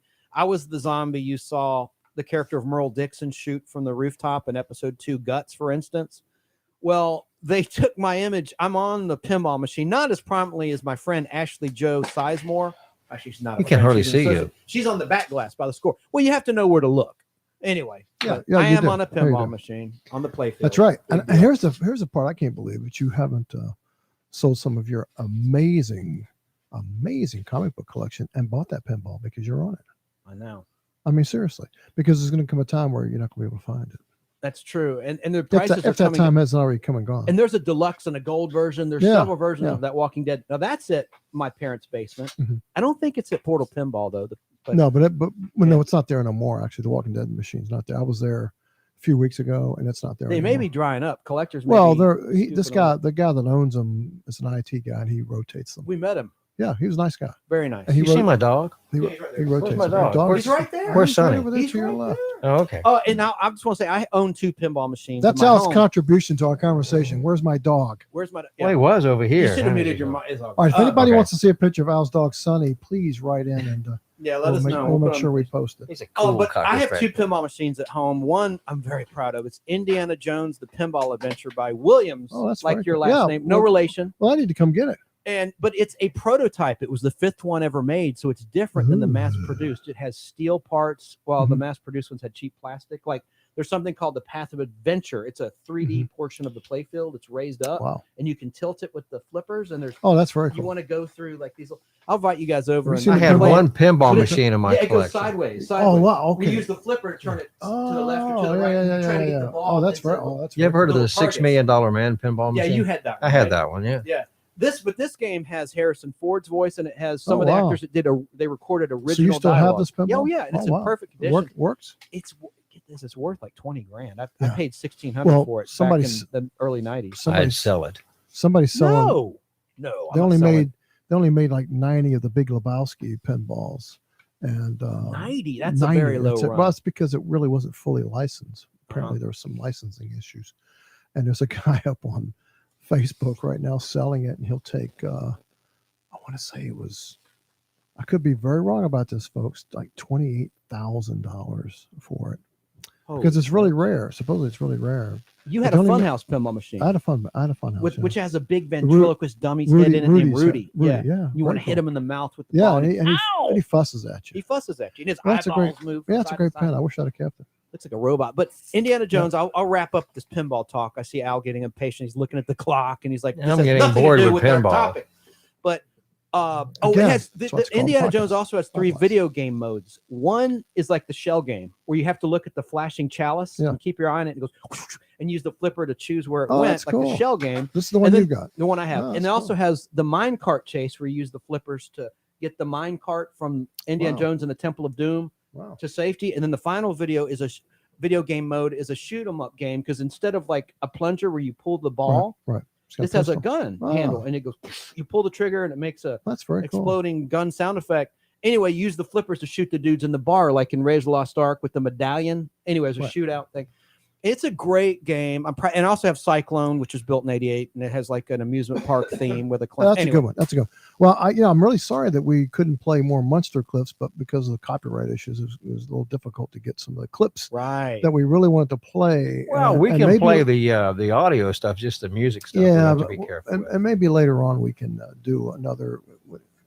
Maybe we can do another one at some point in time as it gets even closer to Halloween. We might pop in with some more. Oh, here's part 2 of our Munsters podcast, because we've. I'd like to do a podcast on all the old Universal horror movies. Well, yeah, we need to do that. Yeah. We're going to do one on westerns. We're going to have all sorts of cool topics. I mean, I was just writing down topics for Halloween myself. For Halloween. Oh I got you. I'm sorry. And I want to say one thing, and I'm sorry we're all over the place today. And then That's okay. It's okay. It's a Podblast. It's a Podblast. We were talking about trends in Hollywood, how the monster trend came and went. I want to talk about, real quick, the space trend of the 1970s when Star Wars was released. You had all these knockoffs like Battlestar Galactica, which they put in theaters. It was a television show. But this is an interesting point about James Bond. All right. The Spy Who Loved Me came out. That was a Roger Moore James Bond film, and they introduced a villain named Jaws, played by Richard Keel, who was Lurch-like. Yes. But he had steel teeth called Jaws, okay? Well, at the end of The Spy Who Loved Me, there's a credit. James Bond will return in For Your Eyes Only.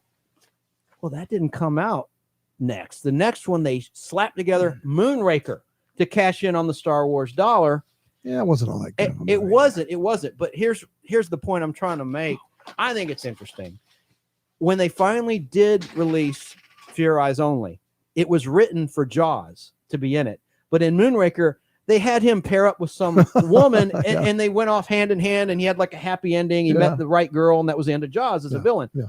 Well, there's a scene in For Your Eyes Only, a ski chase scene, where Roger Moore is being chased by this big German guy. Yeah. He's a thug, and he's a good sharpshooter.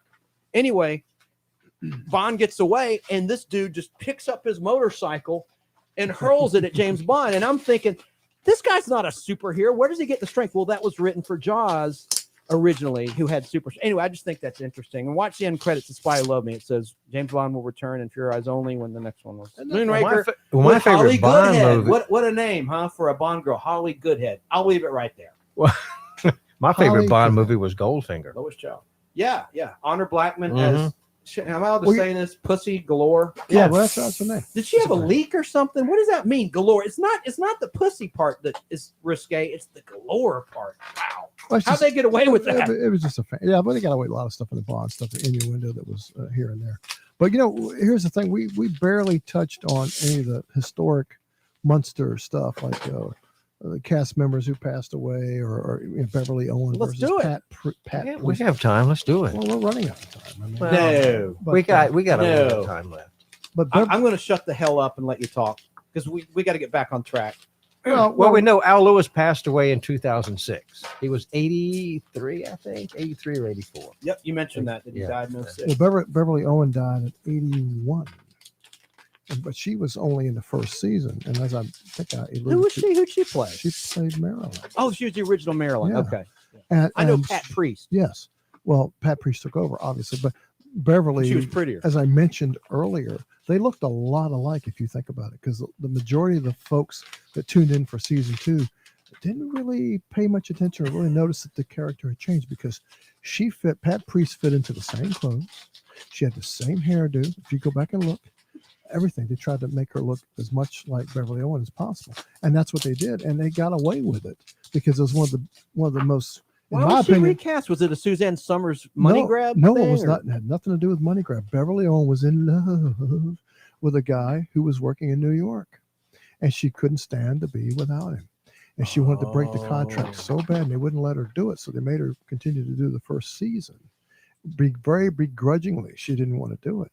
But she finally got out of the contract. They replaced her, and then Pat Priest took over, who tours occasionally and shows up, with Butch Patrick, and they both sit at the same table and they signed, et cetera, et cetera. But she died of ovarian cancer. That's sad. Yeah. You said 1981? No. She died she was 81 years old. 81 years old. Did she live happily ever after with her man that inspired her to leave the show? They made it as a couple. Yes. That's good. Yep.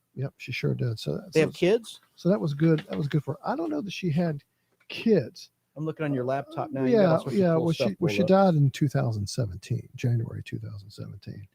And oh wow! Did you know? Actually, I lied to you. I'm sorry. She was did you know in 1965? Hold it. She was diagnosed in 2017. Pardon me. Oh, pardon me. But she did. They had 2 daughters. That the boyfriend relationship from New York, but they did divorce in 1974 after 10 years of marriage. They must have gone on Tattletales. Yeah, and he died in 1997. That's a game show where a lot of people divorced and appeared on that show. Anyway, and she started her career in like I say, you talked about soap operas on one of the other podcasts.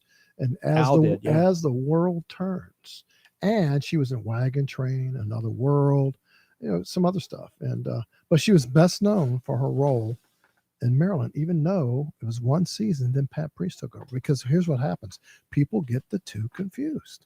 They really do. To this day, the fans can tell them apart. I know, but the fans just get them confused. Wait, the movie Munster Go Home, was that Pat Priest in the movie? No, Debbie Watson. There was a third. Yes. What? And now here's the thing, and that's like Catwoman in the Batman movie. Lee Meriwether. And that's what broke Pat Priest's heart, because they were still filming Yes. the last episode of the Munsters in black and white. And then they came down and told her that she wasn't going to be in the movie. Holy smoke. Broke I her mentioned heart. it was like 6 weeks after it Yes. went off the air. The movie came Yeah, out in the yeah. theaters. And Al Lewis and Fred Gwynn went to bat for her to try to, stop that, but they couldn't do it because Debbie Watson was kind of a popular teen star back then. So they thought she'd sell more movie tickets, Yep, basically. that's it. That's it. lame, It's all man. about the money. The Beverly, the original Marilyn, was she in the unaired pilot? Or was there a different Yes. fourth No, Marilyn? no, Okay, no, or fourth no. She was Marilyn. in the original. pilot.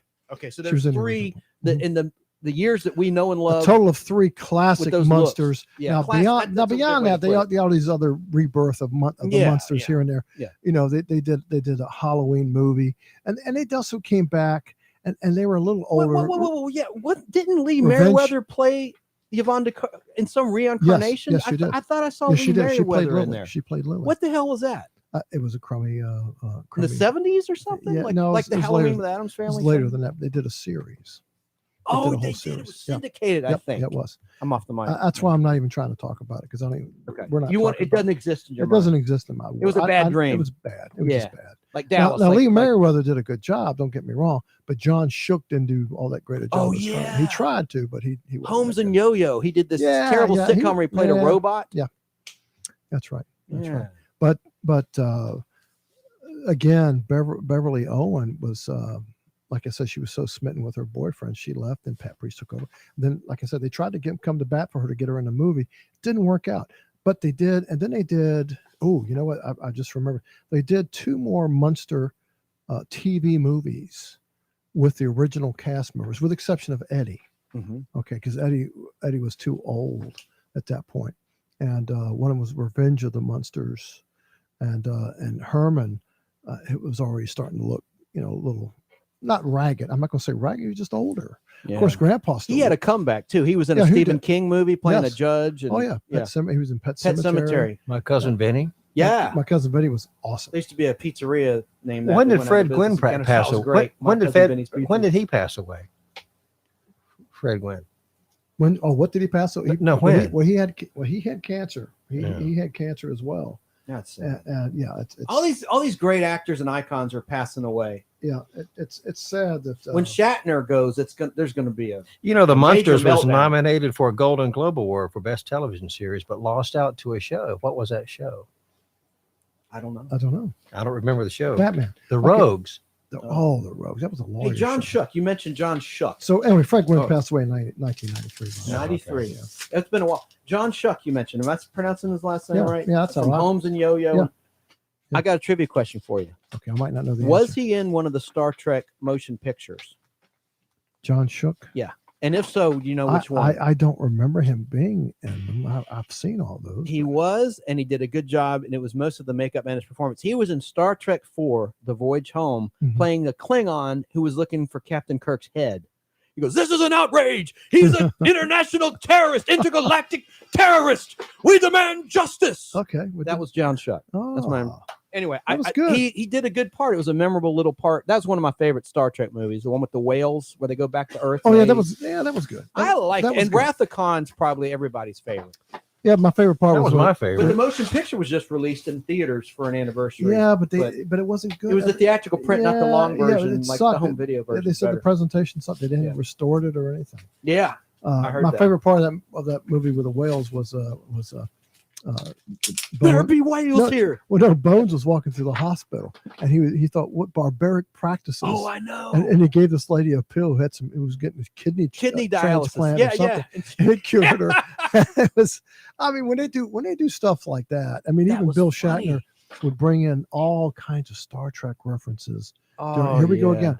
Here we go again. And Go Leonard off the Nimoy ship. directed that. Well, yes, exactly. And But Ray but Park. but even they would bring in so many Star Trek references in Boston Legal. It wasn't even funny. Yeah. I mean, there's so many. David E. Kelly Productions. Yeah. I mean, they were him and Denny Crane and Spader's character. They went on a fishing trip up in Canada, and it's part of the case that they were going to work on, where they're going to save some type of salmon. Well, Spader, they cut to a shot of Spader, and Spader's reading in a book. He says, "Did you know that this, whatever the salmon was, is also called a Klingon?" and they cut to Denny Crane, and he looks at him and goes, "Did you say Klingon?" Oh, that's great. Oh, yeah, it was I great. watch that show every week. I don't remember that. And that's all. And there was another one where he got a. I'm sorry, folks. We're digressing again, but this is good stuff. You know, developed comic monsters. Oh, wait a minute! I was going to tell another great story. Hang on, hold on. No. Well, you know, I think I'll just bow out because I've had about 10 words in this whole podcast. You're right. You know, go ahead. You know, never mind. No, say it. Oh, he's mad. Al is mad. Oh, I know this guy. Al's upset with us. I'm sorry. But Bill Shatner, he back when they were arresting people for doing. I'm trying to put this delicately. When you go into the restroom and men would tap their foot or something. Yeah. You know, they were arresting people in bathrooms. Yeah. Well, Toe tapping. Yeah, he was in an airport bathroom or something, and he was just humming a song or doing something, and they barged the door in and grab him and arrest him, and he pulls his phone out and flips it, makes the sound of the communicator. And he goes, I forget Spader's character's name. I'm sorry. He says, "So come in. Can you hear me? Can you hear me? I'm being arrested." And he's talking to it just like a communicator. But and that was a Republican guy who got caught. Yes. Toe tapping, I Yes. call it. Like he wanted gay sex. And anyway, that's crazy stuff. Now, Al, please tell your anecdote. I'm sorry, man. No, we got to wrap it up anyway. It's No. We got to talk. We got to talk about more Munster stuff. It's Halloween, man. It's almost Halloween. So anyway, Herman Munster was really 6'5". He was pretty tall, and he wore about 40 pounds of makeup and stuff to perform that character. If you look at him in a lot of the scenes, you can see that he's wearing a bodysuit. You know, padded. Yeah, very much padded. Yeah, very, very much. And those thick heels, he had help in the height with the shoes too. Yeah, absolutely. Like Non and Superman too. Sure. And you know, he went on and did a couple of variety shows back then. He did the Danny Kaye show, and that clip has shown up on YouTube recently in the past year, and it's in color, and it's actually very good. He does a Munster news report, and he's in full makeup. He's not there as Fred Gwynn. He did a couple of the rock and roll shows. It wasn't Shindig or Hullabaloo, but he did a couple of those shows back then, and in full makeup, and that was on another network. And it's amazing the shows that he appeared on, and the show only went 2 seasons. It's amazing as popular as his character was, because his character, he made that character with his voice, his interactions, his facial responses, everything. It was just amazing. Absolutely amazing. Al, can you play the Addams Family theme? Doesn't matter which one. Just pull up whichever one you got. I want to try to snap my fingers. I'm going to learn how to snap my fingers properly.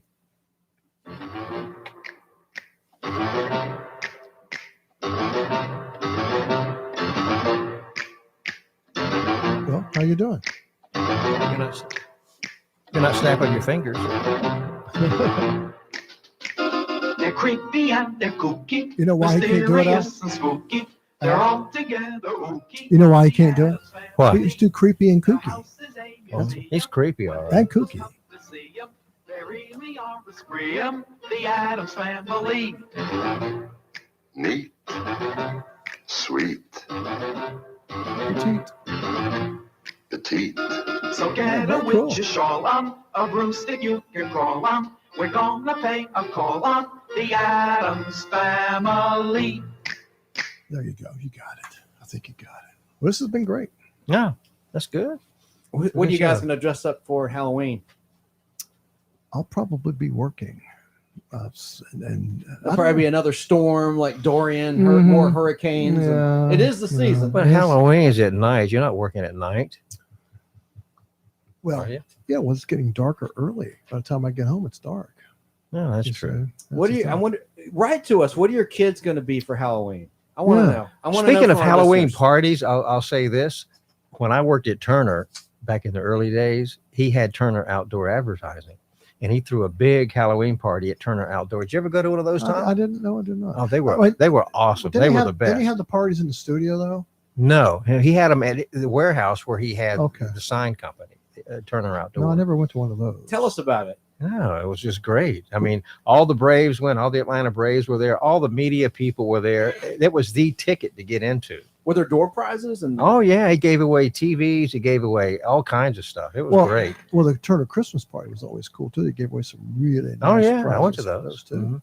Hey, Ted was great. Hey, Yeah. my mic thing makes it sound like Ooh, I like that. That's like the thing box. Yes, exactly. That's what I was gonna say. Anyway, Do it I'm sorry. again. Here it comes. Here it comes. What was that show called? The Screeching Door? What was it? Al's mic is hot. I remember a show called Dark Room on ABC, but that was in the 80s. That was You talking about cool OTR? show. You talking about old time radio? Yeah, that's right. Because Just- again, yeah, this- we yeah, gotta do it had old time the- radio. It had the door open. It had the the creaking door. Oh yeah. That's Inner Sanctum. Is that what that was? Hello. Anyway, but yeah, I think that was Inner Sanctum. I could be wrong, but there is so much old time radio that me and Al know about. I love old time radio. That it's not even funny. I mean, from anything from the Red Skelton Benny shows to Fred Allen shows. If you really want to listen to old time radio, go to archive.org. It's a government-run site. The internet. Yeah, because the internet. Go to free downloads. archive, free downloads of radio shows. You don't have to buy them. You don't have to buy them. Wink, wink, nudge, nudge. You know what I'm talking about. Radio Spirits. Oh, I wasn't going to say that. Oh, okay. Oh no! I bought from them before. Take it out. Yeah, but You can't let the cat out of the bag. And they make them sound good, but they take the commercials out. And the commercials are just as fun. Archive.org does I'm not. glad you mentioned that. Archive.org does not. One cool thing about 16 millimeter film collecting is you can find network prints of old shows like the Munsters and Addams With Family commercials. that have the original commercials, and we're talking cigarette commercials, things that are banned now. Cigarette commercials, for those who don't know, were banned by the U.S. government from airing on television back in, I think, 1969. And so I have prints of The Fugitive and other shows that have the original ads, The Invaders, and it's really cool to see those old and like Cheryl Tiggs, she got her start in commercials in the 60s, and I have a 1967 Invaders with her doing Ultra Bright and other stuff. Guys, I want to give out my email address so you can send us any questions or corrections or hate mail or like mail or love mail or anything. I'll give you mine. It's Chance, like the word, CHANCE, Bartels, BARTELS at Comcast.net. That's Chance Bartels, 1L at Comcast.net. How did your parents name you? I mean, how did I was named after a Louis L'Amour novel, a Western novel. Oh, and it really? was a dude who did good deeds going from town to town. Chance? Yeah. And also they liked a movie called Alice B. Tokler's with Peter Tokler. Sellers. Alice B. Tokus. Yeah, and Peter Sellers' character was Chance, so it's kind of a dual. Chancey the Gardener was. It was a Peter Sellers movie where he played Chance, and yeah, that was. That was filmed. That was filmed. That's filmed at Biltmore. That's filmed at another Biltmore. movie? That was filmed in Asheville, Yeah, it's North filmed in Carolina. Biltmore. I mean, I should know the origin of my name. I'm pretty sure that Yeah. I've got the name of the movie right. Do you have? Chancey Gardner was his name. Do you have the book? I have the book, the Louis Oh. L'Amour. Yeah, I do. It's That's in, very cool. in my Well, nightstand. folks, we're very sorry that we went a little long today. We really, truly did, but hopefully you Yeah, it listened was to fun, every though. bit of it. We'll try not to be as long and long-winded. It's but, my fault. But what we try to do is we get off on a subject and then we just got so much to talk about. And we have a Facebook page coming soon. Yes, we for the Nostalgic Podblast. So be sure to look for that, folks, because Chance is going to be working on that, and we're on all kinds of different It's my ways homework assignment. to listen to us. Yeah, we're on And- SoundCloud, Spotify, Stitcher, and we'll be on the rest of them too. What are we going to talk about next week? Do you want to do another Halloween? Maybe Universal Well, we'll Horror? do something on I think we Halloween. could. I think we could. How Because about it's- Universal horror movies? Yeah, Universal horror movies would be. Oh, we the get way all to go. sorts of clips. Yeah. Oh, yeah. Yeah. And we're sorry we had technical problems. I like to have a lot of clips. I hate hearing myself We talk. didn't have I like technical hearing the problems. clips. When I play it back, I listen for the clips. Yeah. I love our clips. We're all good at finding really good material, I think. Well, we need to say goodbye. Okay, goodbye. You know how I want to end this? So long. Here we go. Farewell. Join us next time, and Have a thanks good one, for everybody. listening. Thanks for listening. No, really, we appreciate it. We love the interaction. So Take let care. us know what we're doing right, what we're doing wrong, and Write us. we'll make it better. Yeah, just write us.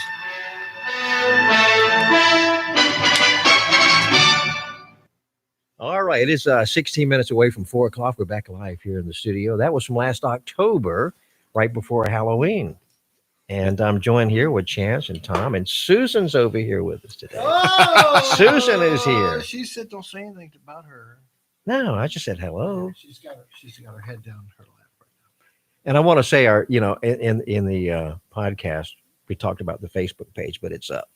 It is up. It's called Nostalgic Podblast, one word. And what's cool is every Sunday we do a live show around 3:30. And we're not going to do one this Sunday. We're taking the week off. But the following Sunday, we'll be on there talking about the origin of the cartoon. And I'm going to turn it over to Tom here in a second. But before I do, I just wanted to say that I apologize for talking so doggone much in that thing. When I played it back, I was like, oh, my God, I didn't let anyone else speak. And I also want to say right here on WTZA, we had Moby in on Friday. We're gonna do Your that friend. at the end. Yeah, I've known Moby for like 30 years. Wasn't he him at great? Kicks. Oh yeah, it was great. But what's he doing now? He's retired. He does a radio show for a station in South Georgia and one in Mississippi, and classic country. Now, Tom, you're the expert on the Munsters, so I'm going to turn it over to you. There must be some anecdotes you want to add, so take it away. Well, it's the Munsters are one of the what happened now? Oh, the phone. Give us a call. Well, he's got a phone cord right in my feet here. 678-96 Can you unplug it? 996-1776. Sorry, Chance, it happened.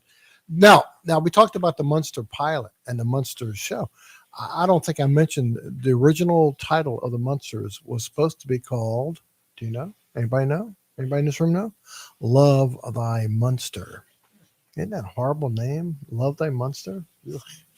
It is horrible. Tom, you need to clear something up. Kara Stockton, in studio with Kara yesterday, she was contending that the Munsters were green. What do you think? Were they green? Were they blue? Well, here's the thing. When you, for instance, when you talk about the B9 robot from Lost in Space, they came out with a robot when the show was still on. Well, the guy he wasn't even the show colors. He was red. You've seen it before. You've seen it before, right? Right. In black and white, Rob Kinishina designed him. He's a Japanese designer of Robbie the Robot, and he was gray. He was silver gray. Yeah. And then when it went to color, they painted his claws red. Yeah. Exactly. And they remolded his torso too. Yeah, exactly. But same with Herman Munster. They came out with toys back then. Remco came out with them.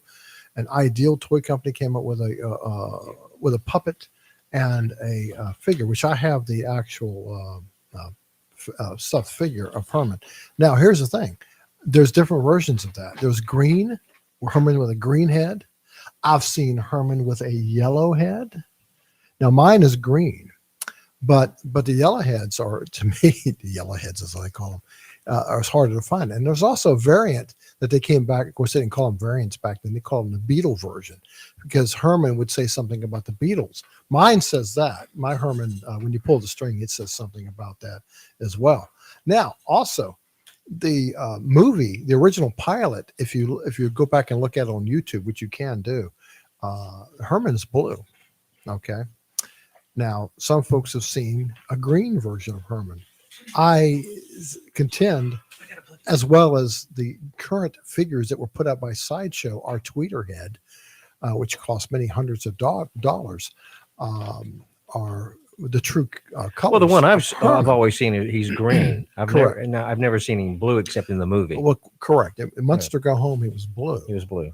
And in my Tweeterhead Herman, which costs a lot of money, he's blue. Now, what's funny? Why would they do that? Why would one be green and one be blue? It's marketing. It's marketing. It's just marketing. Or different companies that manufacture them. Different companies manufacture them, and that's their interpretation. Oh, okay. But yeah, they were wrong. But yeah, I like him green. Susan says it was green, but he was green with him. But here's the thing: that the Westmore guys who did his original makeup, they never painted their hands in the black and white show because that paint well, I call it paint, but it's a makeup, was kind of greasy. Yeah. And so when they picked up stuff and stuff, it's hard for them to do it. So he didn't really paint it their hands. And if you watch any of the color clips where Zach from Pop Colorature has gone in and colorized some clips from the Munsters. He's done the opening. He's done some clips from the show, and you'll notice he stays true to that. When you see a wide shot and you see their hands are more flesh colored. Now, it's interesting that all the statues that you buy, Lily's blue, Grandpa's blue, Herman's blue. You know, should Grandpa be blue? Probably not. Well, how many do you have? I've got them all except I didn't buy the Eddie Munster one because I didn't. Yeah. I remember, you know, you and I both worked at Turner back in the day, and they had a show called Super Scary Saturday. Yes. And Al Lewis was the host. Yes, he was. And he used to come to Atlanta, I guess, once a month. Yeah, They record the wraparounds for the correct, movies. correct. And so that was always a lot of fun. It was. But you know, can I say this? He wasn't very nice. Well, I mean, some days, could be nice. sometimes he was better than Yeah, others, yeah, but I realized he had been around a long time and did Yeah. a lot of movies and TV shows, of course, or TV shows. Yeah. But you know, some days he was okay, and other days he Correct. was. Well, Mickey Rooney was the same way. Mickey Yeah. Rooney. Did you meet Mickey Rooney when he was? No, at I never TCM? met him. Well, some days he was okay, and other days, I mean, well, let me rephrase this. Some moments in time, because he was only there for a few days, he could be a real bozo. I remember when Ted Turner was owned Turner back then. He had the theaters down at CNN Center. Yeah, and that's right. I forgot about that. Al Lewis was here, and they ran some Halloween movies, and he, Okay. you know, he was down there greeting people Yeah. for, you know, they ran the Fearless Vampire Killers. Oh, yeah, Pardon me, but my teeth are in your neck. And then anyway, Al Lewis was Herman Munster dressed up in costume at the theater, Yeah, and that was fun. yeah. I have actually a picture of me with him when he was Well, dressed up like that. Well, and I got a picture of me and Al Lewis, Yeah. even before I came to Turner, but because he did a lot of those Appearances. at the local dinner theaters, because back then dinner theaters were Right. popular, and a lot of the stars did those. But again, he was very nice when he was on the show. He was very nice here, very nice there. But we met him out in the parking lot to sign the pictures that we had taken with him because we wanted him signed, and he wasn't a very pleasant human being. Yeah, You're well, right. So everybody has their moments. Well, I Everybody have has my their moments too. Yeah, well, you know, right. but I think he also didn't he have a restaurant in New York? Yes, he did. Yeah, Yes, he did. and He'd go there all the time. He would greet you. He would sit you down. really, Oh yeah, he was a greeter at Yeah. his restaurant, and it was a great look. I don't even know if is it still around. Chance, do you know his restaurant in New York? He doesn't know. no, Chance doesn't. it's probably gone. Chances But you know, been it gone. was. But anyway, I always Al Lewis was my favorite on there as Grandpa. I mean, I liked Herman, of course, but Al Lewis was my Well, they favorite. played off of each other so well. It wasn't even funny. They would often ad lib some of that stuff, and you can tell when they're ad libbing. I had a chance to meet Fred Gwynn once. Remember a movie he did called My Cousin Vinny? Yeah. He was the judge. Well, it was filmed in Conyers, Georgia, and I ran dailies for that. And he you was mean Fred Gwynn? Fred Gwynn. What did I say? You said Al Lewis. Al That's Lewis. okay. You know, anyway, I met him, and he was very nice. You know, he was the judge. It was great to meet He him. was in Pet Cemetery, wasn't he? Yes, he was. Yes, he was. Pet Cemetery. I Yeah, didn't he was in see Pet. that. Yeah, he was in Pet Cemetery. Yeah. Oh, Stephen King. Yeah. Well, the restaurant in New York was called Grandpa's. Grandpa. Oh, Just so you stands know. to reason. And I don't believe it was in Greenwich Village in New York, and I can't find where it might still be there, but no, I'll take it. Well, can I say that? Ask you that the Munsters was your favorite over the Addams Family? Yeah, it was. Yeah, it's mine Yeah, it too. was. But you know, Chance like the Addams Family, and a lot of people ask like the Addams And that's Family. fine. But to me, they were two different shows. Well, they were. The Addams Family has more staying power in pop culture. I mean, they really Well, do. I mean- they I had a mean, movie out last year, animated movie. Well, that's the great true. movies of That's the true. 90s, Addams Family Values. I don't know. Well, that's why. How about that Munsters pinball machine that just came out about a year ago? Well, the Munster pinball machine we played. There's two versions of that pinball machine. Right. There's a premiere version which has Grandpa's Dungeon, Mhm. and you don't want to play the standard one because the standard one's not as cool. But as I'm saying, they had so many spinoffs of the Munsters. There was a cartoon. There was a cartoon show. They did a pilot that used Al Lewis's original voice. Al was a voice. They also did several specials. They did 3 or 4 reunion movies as well. The Munsters did, and there's been one. There's been 2 incarnations of 3, actually 3 incarnations of the Munsters TV show. Well, you that know, was one of successful. them. So Yeah, that's right. Syndicated yeah. in the 80s. They were Well, syndicated. one cartoon show that I think it was on ABC was called the Groovy Ghoulies, and True. they based that on the Munsters. Well, they did. You know, to the some character degree, they weren't to the some same degree. characters, No, but they they weren't. it's just like the Flintstones was based on the Honeymooners, but Correct. the Groovy Ghoulies was based on the Munster, but it Yeah. was different characters. Did you know that Jackie Gleason's statue is still there in New York City at the subway? Really, It's still there. He's a great, It's bronze- the great. bronze, That's why they call statue. him the Great One. Yeah, the great one. Yeah. But anyway, the Munsters. Yeah, the Munsters was my favorite. Was it your favorite too? Oh yeah, Absolutely. You said Addams Family. Susan, which one was your favorite? As if I couldn't guess. Susan. Munsters. Yay. Yeah. I'm out Munstered. You're out Munstered. Everybody, when we were growing up, the cartoons. No. The cartoons were always, if you were somebody, you were always on Scooby-Doo.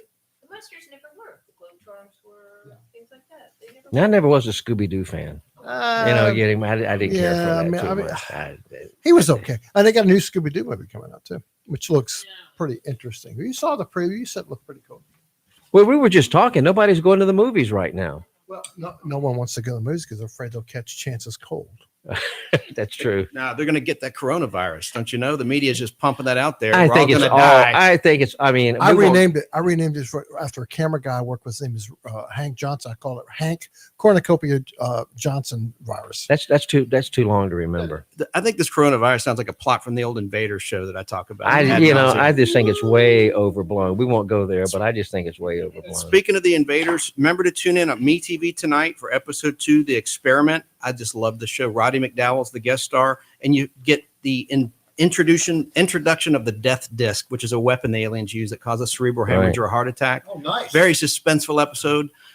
And MeTV can be seen here in Atlanta on 69.4. That's the WUPA affiliate, and they're on Comcast on channel 17 and on channel 32 on DirecTV, Dish, and AT&T Uverse. So check it out. Midnight tonight, The Invaders. Did you say 69? I think it's 69.4. I did say that. You weren't listening. Oh. So starting next week, we're going to start a 2-part special on horror movies. And by the way, guys, next Saturday night, we'll be at the Plaza Theater for the Spook Show, seeing The Bride of Frankenstein. And I've never seen it. I've never seen it. Have you seen Frankenstein? Of course. All right, but this Bride of Frankenstein is better than Frankenstein. It was. Well, she's having to come back, and they're releasing the soundtrack to Bride of Frankenstein. What do you think is better than Frankenstein? Because Boris Karloff gets to talk, gets to evolve the monster a little bit more, and you get to see Dr. Pretorius, who who wants to create another once upon woman, his bride, and it's just a much greater movie. And then the bride was Elsa Lancaster. Correct. And the movie opens up kind of like the Frankenstein movie opened up. Is it a silent movie? No. You're thinking of the kinetoscope that Thomas Edison did in 1910. Well, there was a pinball machine loosely based on The Bride of Frankenstein, and it was called, it's actually in Little 5 Points at Little 5 Points Pizza, and it's called Bride of Pinbot, the machine, Bride of Pinbot, and they have it right there. It was released in 1991 by Bally. I love that game. And we'll do a show on collectibles. We have some great shows coming up, folks, but starting next week, it's a 2-parter on horror movies. We're going to start with Lon Chaney and the classics, the Universal monster movies. And then the second week is going to be about the slasher movies of the 80s to present. And we have lots of clips, lots of interviews. And I think we have we'll wrap up. We did this around Halloween last year. Yeah, good point. Yeah, we did these around last Halloween. And my thought at first, or our thought, was to skip the 2 Halloween shows, actually 3 if you count today, because I consider today's a Halloween show, or pre-recorded, and then the Christmas one that's coming up. But I think we should go in order because our show does evolve and get better, and we have a new, different cast of characters that come along. Halloween has always been my favorite holiday. I mean, I like Christmas. Thanksgiving's okay, but Halloween has always been. I guess it reminds me of when I was a kid going trick or treating, but I always liked Halloween. Well, who did you go as Halloween? I went as me. That was enough. Really? I don't know. I don't remember that far back. I remember I had a Frankenstein costume. Ben Cooper Frankenstein costume, right? And which I've been trying to find, which I found one, but the lady wanted too much money for it. But anyway. And that was Samantha's favorite holiday too is Halloween. Did you go trick or treating? I guess as a kid. Are you kidding? Yeah, man. What did you go as? Just you? I went as Darth Vader. I went as Dracula. Sadly, this could be by today's standards considered blackface, but I was literally. My next door neighbor Larry dressed me up as Dracula, but it was with like this dark cake makeup, and anyway, it was his idea and had blood on the side. You didn't go as a $6 million man? That's a good idea. I had his figurine where you could look through the back of his eye and had that scope vision. Well, you're still young enough to go as a $6 million man if you want to. Well, he's not that young. He's younger than we are. Yeah. Well, he's not that. We've got a cool trailer that we're going to play for next week as we sign off. And Al, wasn't it great? Another good show, but I think next week's show is even better. It gets better as we go along. It really does. The show evolves and grows. Tom, thanks for coming by. Chant. Susan, thanks for coming by. Thanks, Susan. By the way, can I say this? Susan's a great cook. She sure is. She is a Nobody great knows cook. better than Tom. All right, we'll talk to you next week. Okay, bye, everybody. Remember this? If you remember that classic scene, then tune in Saturday at 2 p.m. to the nostalgic pop culture Pop Blast. This time it's our two-part special to horror movies. Join us as we reminisce about classic Universal monster movies, the slasher flicks of the 1980s, and all of the movies that make you jump and scream. Featuring many classic clips and interviews with the stars, plus your phone calls. That's the nostalgic pop culture Pop Blast. Saturdays at 2 p.m. right here on Talk of Atlanta, WTZA 102.1 FM, 1010 a.m. and talkofatlanta.com. He's back. All right, Chance Bartels back with you live here. And that was our special from back then. We did live on the radio just over a year ago, and it was a hell of a lot of fun. Got some more anecdotes about the Addams Family and the Munsters. Want to read this real quick. This is a book from 1985 called Cult TV. Holding it up for the camera for YouTube Live.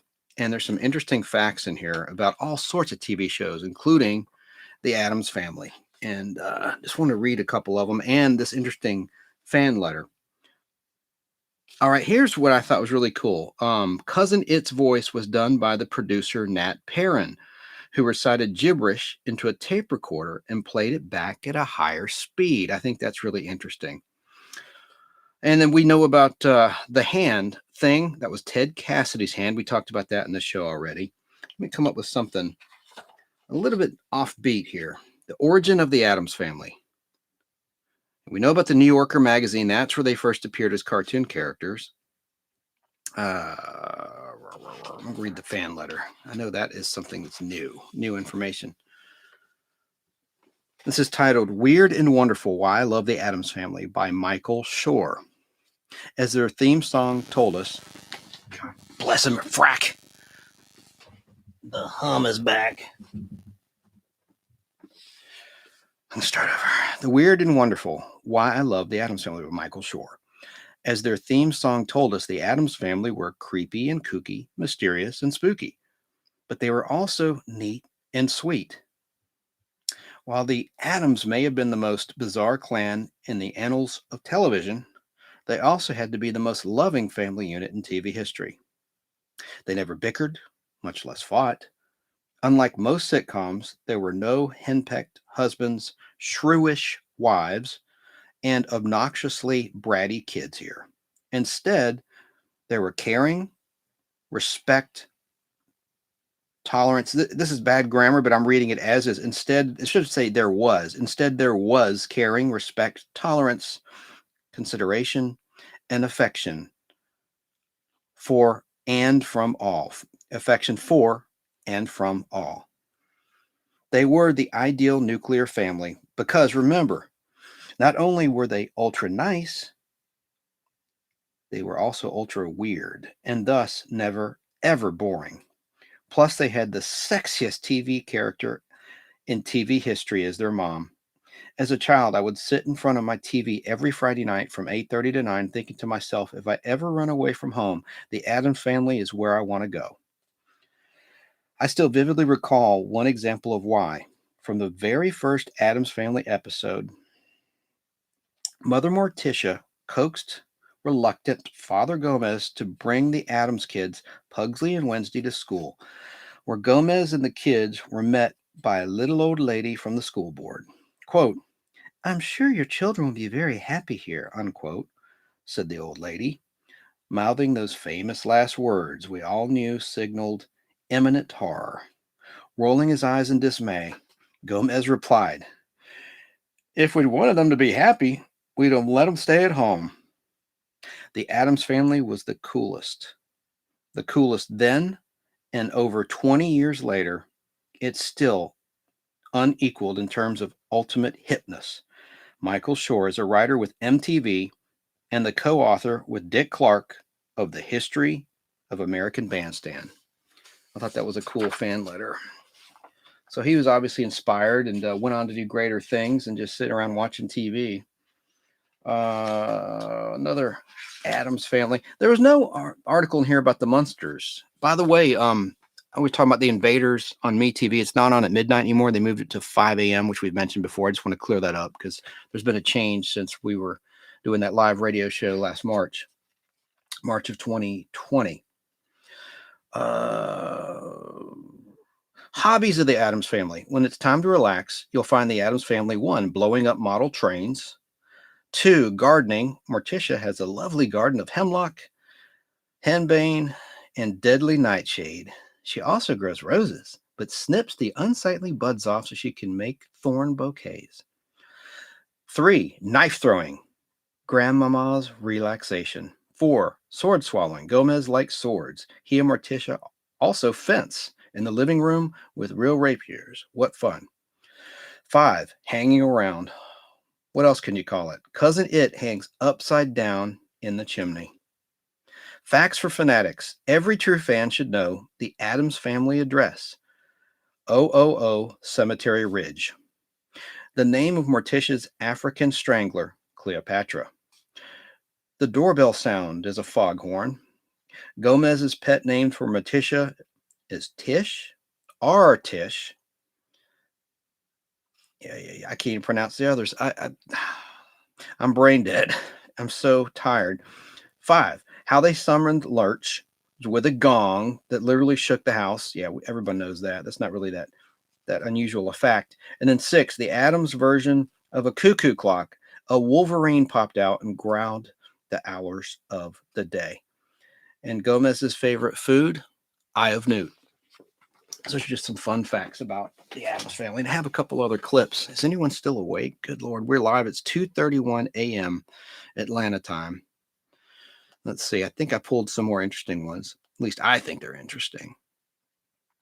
And we'll talk about more Munsters too. I think this was more unbalanced towards the Munsters than the Addams Family. But there is something.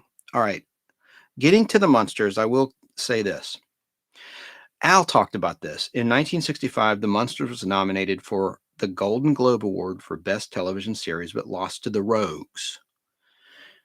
In the 21st century, it received several TV Land Award nominations, including one for Most Uninsurable Driver, Herman Munster. The series originally aired on CBS Thursday nights at 7:30, mentioned that earlier, taking on season 5 of the smash hit Hanna-Barbera sitcom The Flintstones on ABC. Let's listen to a little bit of the theme of The Flintstones. This is the version I like best.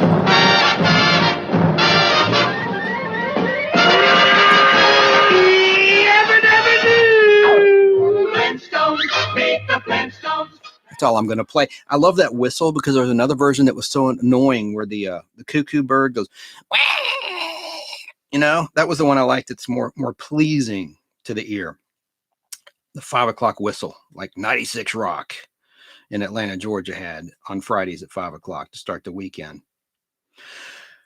So the Flintstones were its head-to-head competition. It was season 5 of the Flintstones. It was a hit show, just rolling along. But then another show took it on NBC. ABC had the Flintstones.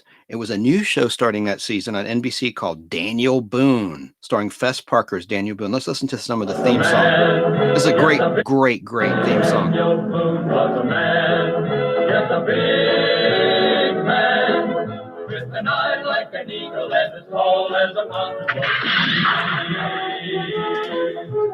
Daniel Boone was a man, yes, a big man, and he fought for America to make all Americans free. From the coonskin cap on the top of old man to the heel of his rawhide shoe, the riskinest, roaringest, fightingest man the frontier ever knew. What a boon, what a doer, what a dream come truer. What a boon, what a doer, what a dream come truer was he. That segues into something that happened today. I just want to briefly talk about this. I worked in radio for a long time, well, on the sales side, and there was a gentleman named Mike Brooks who really was a TV personality with a national footprint. He was on CNN Headline News, and he worked in all different capacities of law enforcement. He was protecting presidents, all sorts of stuff. He's pictured here for YouTube. And his name was Mike Brooks, and he passed away in his sleep of a heart attack. And today I attended this morning a memorial service in a Catholic church in Decatur, Georgia. And it was very, very moving. And he was a big guy. He was like 6'7", and he was like a Daniel Boone type. So hearing that made me think of Mike Brooks. God bless him. And got his autograph. I have the on-air talent of a defunct station, WYY 106.7 Atlanta. It was a talk station. It was a conservative talk station, so not many people that are, on the Hollywood side would dig it, but he was really, really great. So God bless you, Mike Brooks. I'm glad I could attend that memorial. Now, getting back to the topic at hand, Daniel Boone was the competition for the Munsters, and that was all during season 1, the 64 to 65 season. Then in season 2, Shindig took on the Munsters on ABC. And I want to play a little bit of Shindig. I don't know if I'll get dinged for this for music rights, but let me just say, on CBS from September 24th, 1964, this is repetitive, it's been mentioned ad nauseum tonight, to May 12th, 1966.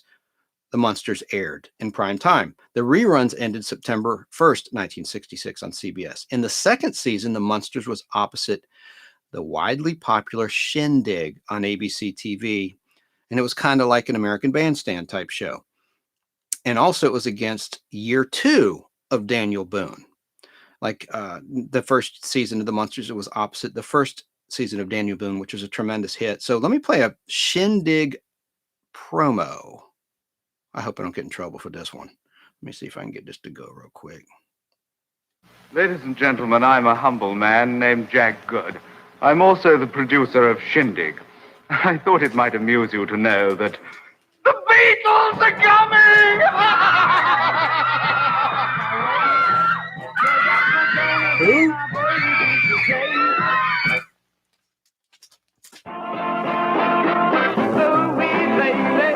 Yes, indeed, ladies and gentlemen.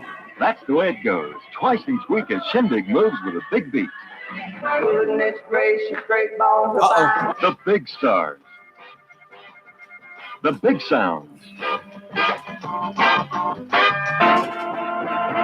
Twice each week, move with a big show. Shindig.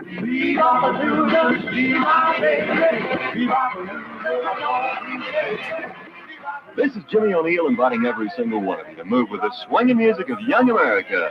Twice each week, swing with Shindig. On ABC. So that's a promo for Shindig. And I just loved that show. And here's another one I'm going to play of Shindig. This is brief. Let's see. Yeah, here we go. This has music in it, so I'm just going to roll the dice and hope... Ladies and gentlemen, I'm a humble man named Jack Good. I'm also the producer of Shindig. I thought it might amuse you to know that the Beatles are coming! I thought I had a different one. I'm messing up tonight. Sorry, folks. I just played that. Oh, well. Now, 70 episodes of The Munsters were produced. It was canceled after the ratings dropped to a series low due to competitions from ABC's Batman also. Batman was a replacement show in the 65-66 season, the latter half of that season in January 1966. Munsters star Butch Patrick had said, "I think Batman was to blame. Batman came along and took our ratings away." But the Munsters found a large audience in syndication in TV reruns after it was canceled. This popularity warranted a spin-off series as well as several films, including one with a theatrical release, Munster Go Home, and several more recent attempts to reboot it. On October 26, 2012, NBC aired a modern re-imaging of the Munsters called Mockingbird Lane as a pilot. The series failed to be picked up by NBC due to disagreements on the dark nature and inconsistent tone. Played a little bit of the documentary that Bill Mooney had narrated for A&E, the Arts and Entertainment Network. And here's something, this is an interesting piece about a lost episode of the Munsters. Let's just listen to a little bit of this. And here it is.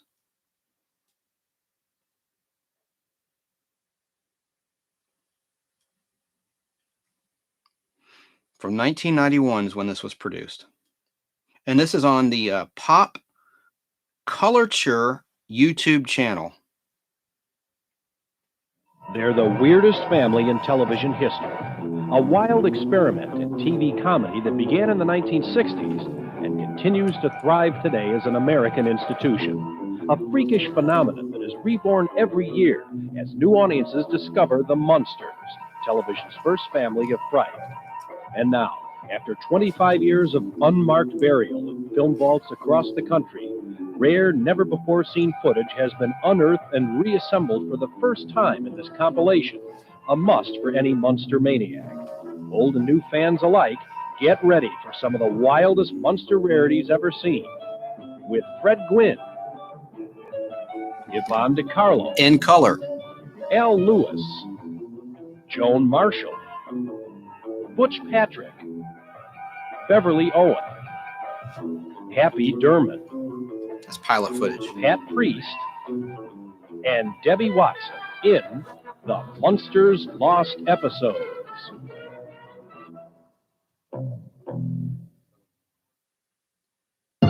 Oh, Jesus. My ears. I'm sorry, folks. Did I blow out your eardrums? That blew mine out. Jeez Louise. Wow. In 1964, Leave It to Beaver producers Joe Connolly and Bob Mosher decided that America was ready for a new type of situation comedy. They would create a TV family unlike any other and move them into a mansion at 1313 Mockingbird Lane. The family would consist of 5 members. A father who resembles Frankenstein's monster, a mother resembling a vampire version of the Bride of Frankenstein, a grandfather who would be a cross between Dracula and a mad doctor, one child who would be half vampire and half werewolf, and one misplaced niece, Marilyn. The group would be called the Munsters. Connolly and Mosher hired Norm Liebman and Ed Haas to write a pre-production presentation for the Munsters. A mini pilot was produced at Universal Studios, the home of all the great movie monsters of the 1930s, and they began casting for the wildest family in the history of TV comedy. First, they took a 2-story Victorian house and converted it into the creepy Munster mansion we all know today. Next, they hired Fred Gwynn from Car 54 Where Are You to play Herman Munster, Al Lewis, also from Car 54, to play the decrepit grandpa character, and blonde beauty Beverly Owen to play Cousin Marilyn. Here's a look at the extremely rare first presentation of the Munsters in color. If you think that's an oddity, wait till you see who plays Herman's wife and child. Joan Marshall.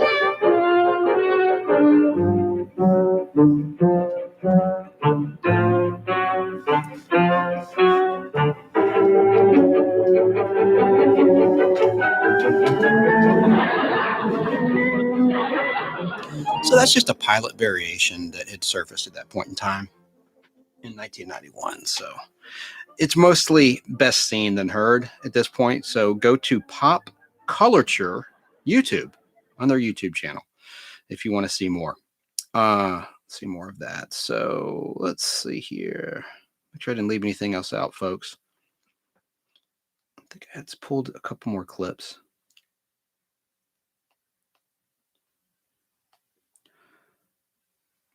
Yeah, here we go. Okay. Next Thursday night at 10 o'clock, we're going to talk about horror movies. It's a 2-parter. You heard Al tease that from our radio show. He kind of botched the beginning of the promo, so I'm going to play a little bit of this promo as we wind things down tonight. But this Sunday at 3:30 in our Facebook group, it's not a page, it's a group, The Nostalgic Podblast. We're going to have an all-new live show, and it's an awesome topic I've come up with, and it's about the TV blockbuster miniseries and movie. We're talking like Shogun and Roots. I've done a lot of research on this, and there were a lot of movies like Rich Man, Poor Man, V, the miniseries, and I do a lot of talking about TV, and I've talked about this before. And by the way, while I'm sitting here, I'm such a hyper spaz. I need to cut my mic or something because the whole time you can hear me moving around and it's very distracting. So I apologize about that. I could hear it like as I move. I'm like, shit, I'm trying to be quiet, but this chair is very noisy. So sorry about that. But let me play a teaser for next Thursday night show here on YouTube Live, because it didn't go down. Like at the beginning of the show, I said, if YouTube goes down again like it's done the last 2 weeks, the last 2 Thursday nights, and I'm going to just do this on Facebook. I'm trying to give the Facebook group members a break because I'm always doing a show once a week, and I don't want to overdo it because it's a nostalgia group and we have contests. Oh, and we're giving away some more DVDs. So hopefully you have a DVD player, and we'll announce that on Sunday. But here's a promo for next Thursday night show here on YouTube Live. Are you old enough to remember this?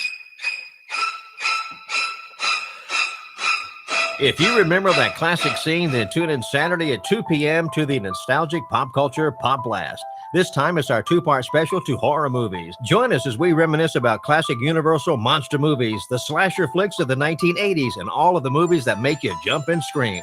Featuring many classic clips and interviews with the stars, plus your phone calls. That's the nostalgic pop culture Pop Blast. Saturdays at 2 p.m. right here on Talk of Atlanta, WTZA 102.1 FM, 1010 a.m. and talkofatlanta.com. What's that from? That's from The Exorcist. What a terrifying movie that is. Before I go, I just can't tear myself away, even though I'm exhausted from this emotionally taxing day. Syndication. Play a little bit more of the Munsters documentary.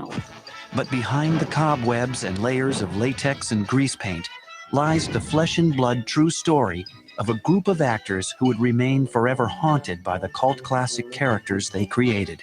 People watch these shows over and over again. So it seems like it's going to be with us forever. You can't be too careful these days. There are a lot of strange people in this world.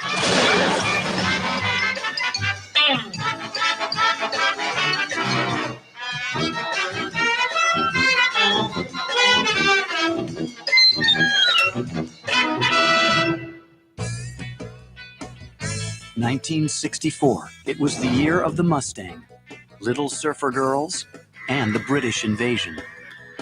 It was also the year Life magazine dubbed TV's Year of the Monster.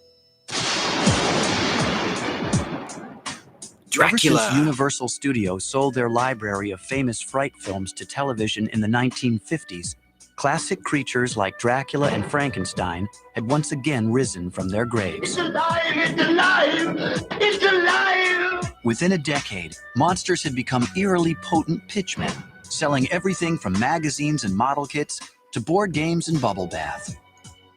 Monsters were now not only frightening, they were fun. Of course, the idea of funny monsters wasn't new. In 1945, kid-friendly versions of Hollywood's classic creatures were conceived by Bugs Bunny animator Bob Clampett, who wanted to feature them in a series of cartoons. He developed a series called The Munster Family, which included Frankie Munster, he was the father, and he had a vampire wife. He submitted this to Universal and never heard anything about it again. It wasn't until the early 1960s that the idea of a primetime monster sitcom began to haunt the imaginations of network television executives.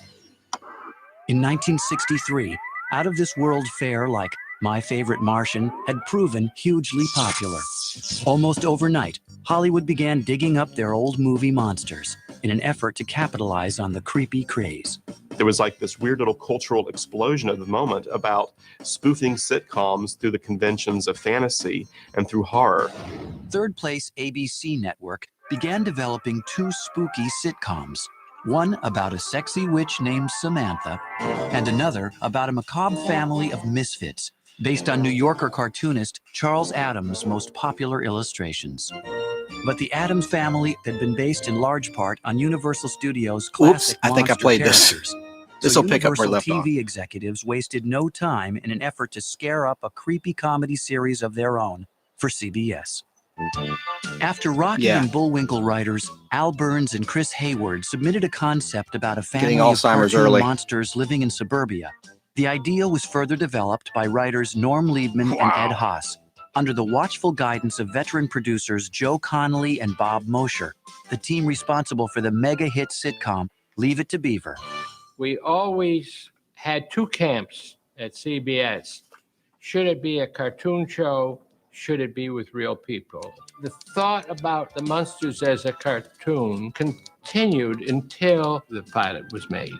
The script for the pilot told the story of a Frankenstein monster who was a mortician and the head of a family of ghouls. We thought this is a sketch. We never saw it go beyond just being that.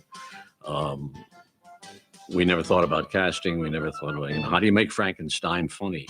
That's where I left off. For goodness sakes, guys, I apologize, but not everyone can hear every moment of I've been over 3 hours. Of course, a lot of it was pre-recorded stuff from our live broadcast. Let me see if we can pick up where we left off. The perfect actors for the Far Out project. The producers quickly cast popular New York stage and television personalities Fred Gwynne and Al Lewis, who had already demonstrated their brilliant comedy timing on the popular NBC sitcom Car 54, Where Are You? The phone rang. He said, by the way, we're doing a pilot for a new series. Would you be interested? At first, I thought it was an idiot friend of mine, playing a practical joke. The rubber-faced Lewis seemed the ideal choice to play Grandpa, the over-the-hill vampire who dabbles in black magic and delights in reminiscing about the good old days back in Transylvania. And at 6 feet 5 inches in height, Fred Gwynne was the perfect fit for the lumbering, bumbling patriarch, Herman Munster. In the spring of 1964, Universal Television executives commissioned the filming of a 16-minute presentation shot in color and based on an early script by Liebman and Haas. Why are you whispering? Oh, I don't want to wake your folks. Oh, don't worry about them. They're always up all night. Yeah, like me. It was intended to show CBS executives just what a family of funny monsters would look like in the flesh. Someone's coming. Hi, Uncle Herman. Hello, Marilyn. I forgot my keys. I'd like you to meet my date. This is Jack. Fast motion running.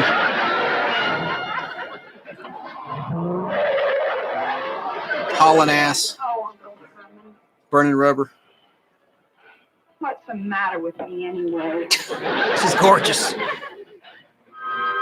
The test made the best of an existing set, theme music from an old Doris Day movie, and a cast that included Joan Marshall as Herman's vampire wife, Phoebe, Happy Derman as the couple's werewolf son, Eddie, and Beverly Owen as the Munsters' young niece, Marilyn, whose all-American beauty made her the family misfit. The Munsters felt they were the most normal family around, and the one that they kind of took pity on was Pretty Marilyn, who seemed like a grotesque mutant in this family.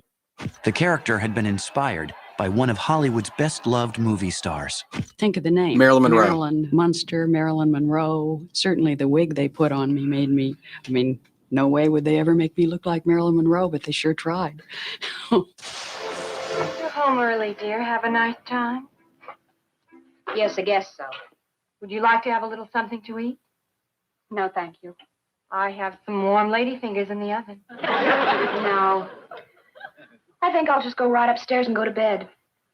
The right time, actually, when they said goodnight. Although Hopefully the presentation was photographed in color, the producers decided to hedge their bets by striking distribution prints in more cost-conscious black and white. It was $10,000 more to do it in color than in black and white.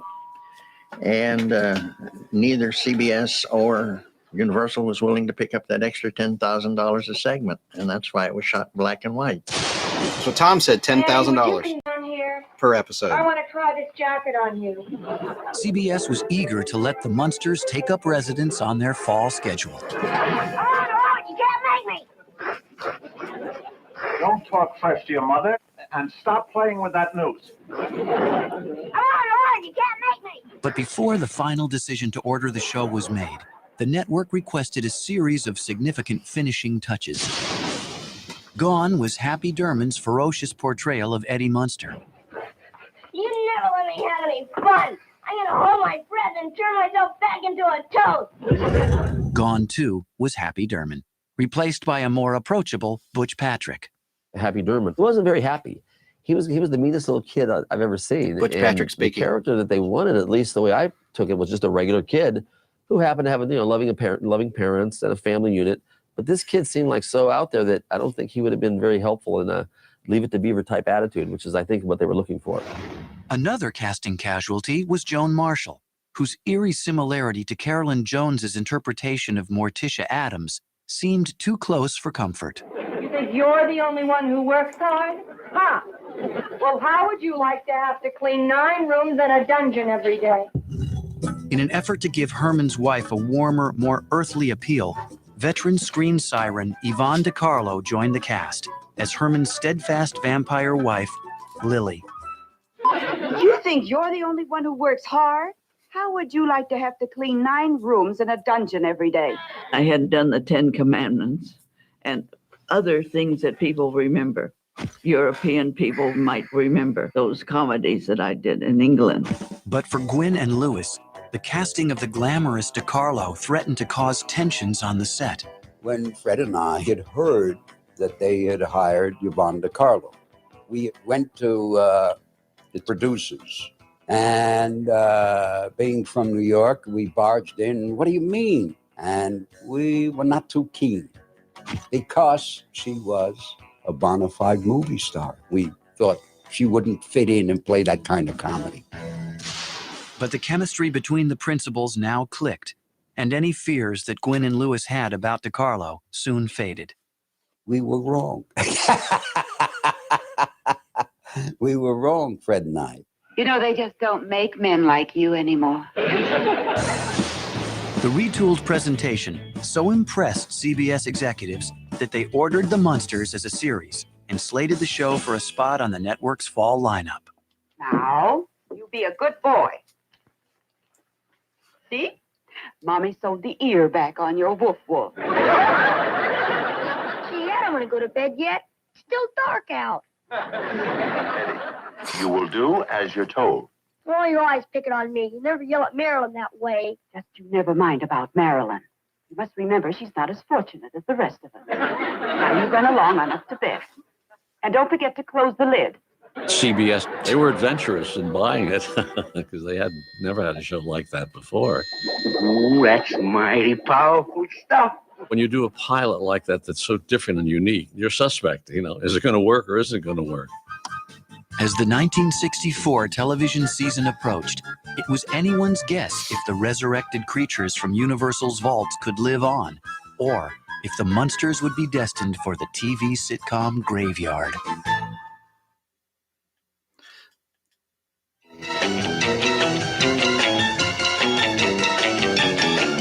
On Thursday, September 24th, 1964, The Munsters premiered on CBS with a title sequence that cleverly parodied the opening credits of wholesome sitcoms of the day.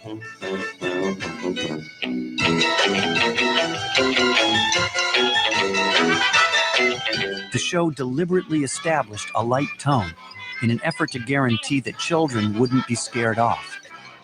They wanted to be Leave It to Beaver, Father Knows Best, The Donna Reed Show, all the family shows on television. They wanted to play against what they were, which was absolutely right. And they did it, and it worked very well. Before we say goodnight, wouldn't you like to come in for a minute? And meet my folks.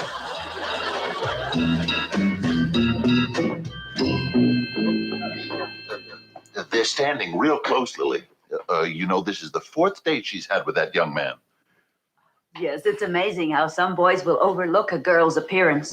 You would never think on paper this would fly, but the characters became so friendly and so likable that after the first episode, you just totally bypassed the fact that they were monsters and you just started laughing. Butch and Patrick really speaking. loving them. Boy, look at Eddie the neat Munster. lightning. I sure hope it hits our house. Eddie, how do you like to use Priscilla? Corny. Why don't you dress up as a lady gorilla or something pretty like that? I don't think even that would help me. But in addition to the laughter, the Munsters' early episodes also featured sly moments of social commentary. Oh, it's you, Mr. Blue. Oh, yes, it's me, all right. I thought it might be. Here they were, these different people different color, actually. They moved into your neighborhood. Did they bring property values down? All these things that people used to worry about back in the early 60s. Well, those Munsters are not running me off my property, but I don't want them wandering over here, if you know what I mean. Within weeks of its premiere, The Munsters was a bona fide hit, joining Bonanza, Gunsmoke, and the Beverly Hillbillies on the coveted list of top-rated TV shows. Number 10. Stop now. Are you kidding? You hear him out there? I'm a smash. Top 10. Kids really got the Munsters. I mean, I know I did. I mean, it was like this whole notion of turning domestic sitcoms on their head. Its success for the children brought many adults to the set, and they all seemed to find it acceptable. Yet, in spite of its instant popularity, the series did have its share of growing pains. The production process was slow due to the amount of time it took to transform the show's actors into Munsters. It was a heavy show. You know, you had to be there 6 o'clock, 2-hour makeup and the hair. My makeup was like a model's makeup that would have to put on for modeling and going down the runway, and except for the hair. DeCarlo. The hair was extreme. Say, listen, why don't you send to that man who does your hair? He's just a mortician, not a miracle worker. She had like 6 people that walked her around because of her wig. She had this huge wig that, weighed 20 pounds. It was unbelievable. It was really nuts. It was a process that was not only painstaking, it was often downright painful.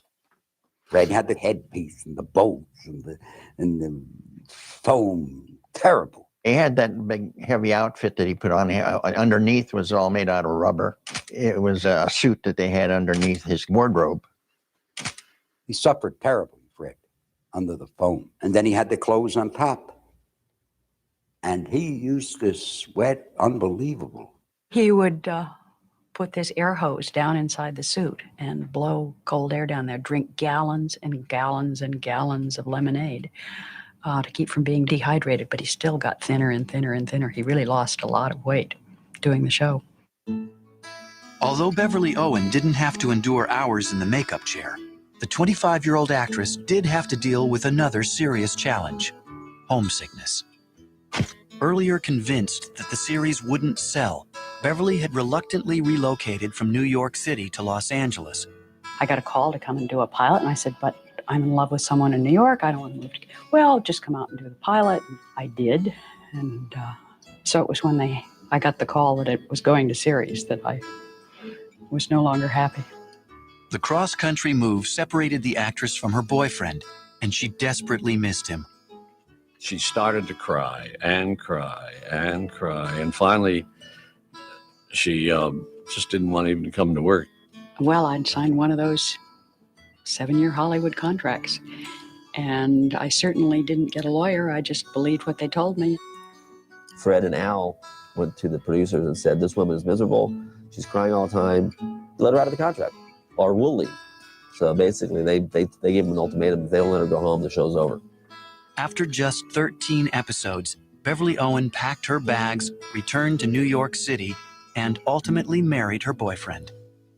But now, less than halfway through the series' critical first season, the show's producers were desperate to find another Marilyn Munster.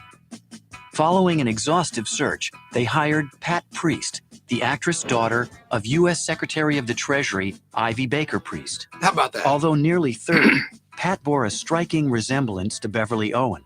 She also had another attribute, which appealed to the cost-conscious production team. When I went in to do the test, I happened to fit into Beverly's clothes. They dressed me like Beverly. They did my hair like Beverly. And I guess I was enough of the same stature and size that it worked.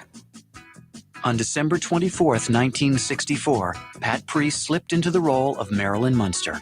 Ironically, many viewers didn't even realize a change had been made. Marilyn, are you sure you won't be frightened staying here alone? Oh, of course not, Aunt Lily. How could I be frightened staying in a friendly old house like this?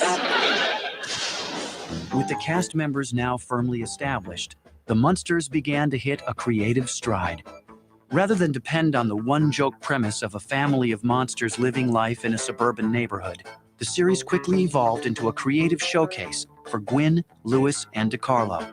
Herman Munster went from being lumbering, deadpan, and dour to childlike, simple-minded, and gentle-hearted.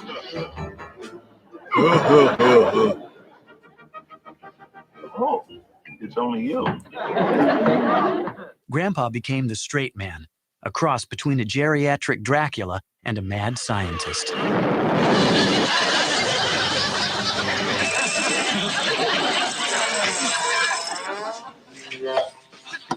Lily Munster often served as referee and soon developed as the show's strong emotional center.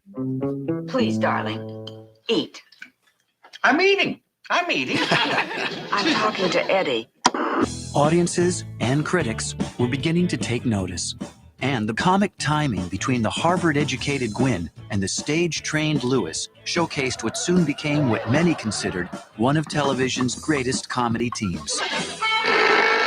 They really were up there, as far as comedic teams with, Laurel and Hardy, Abbott and Costello, you name them.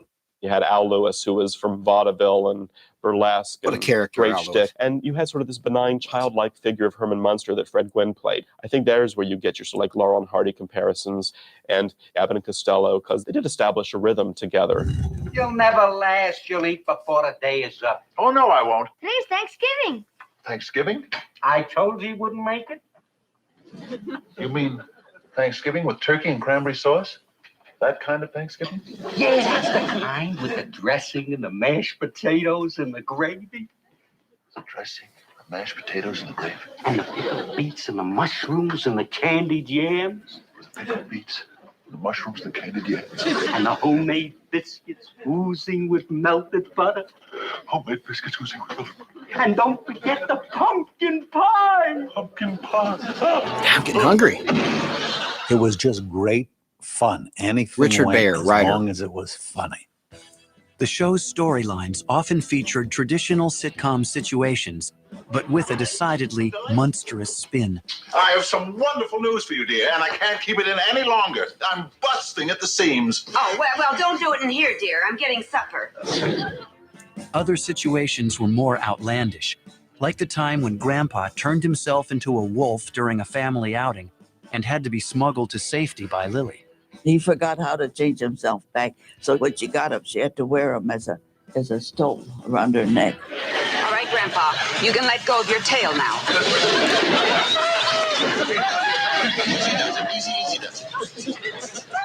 Grandpa, I am not going too fast, and don't be a front seat driver. It was a unique show. The characters were new and fresh. They were funny. The writing was excellent. The humor was good. The Munsters had proven popular with audiences of all ages. There seemed to be no end in sight for the series that many said just couldn't work and would never last. But, just like every good horror movie, it isn't long before the sun comes up. And as everybody knows, monsters and Munsters don't last long in the daylight. By the spring of 1965, the Munsters had become a monster hit for CBS. It created a following. Kids just loved it. It wasn't Playhouse 90 drama by any means, but it was entertaining, and there was nothing in it that was obscene. Television audiences couldn't seem to get enough of the freaky family with the souped-up car, a pet dragon named Spot, Oh, hi, Spot.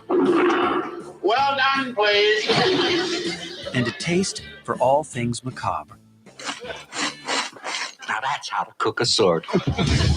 The Munsters may have looked like monsters, but underneath the stitches, neck bolts, and widow's peaked hairdos, they were an otherwise normal, loving suburban family. They were telling the same kind of plots you would get any other kind of a sitcom. Very suburban, very benign kind of family sitcoms, father knows best kind of shows. These were the nicest monsters you could ever hope to meet, I suppose.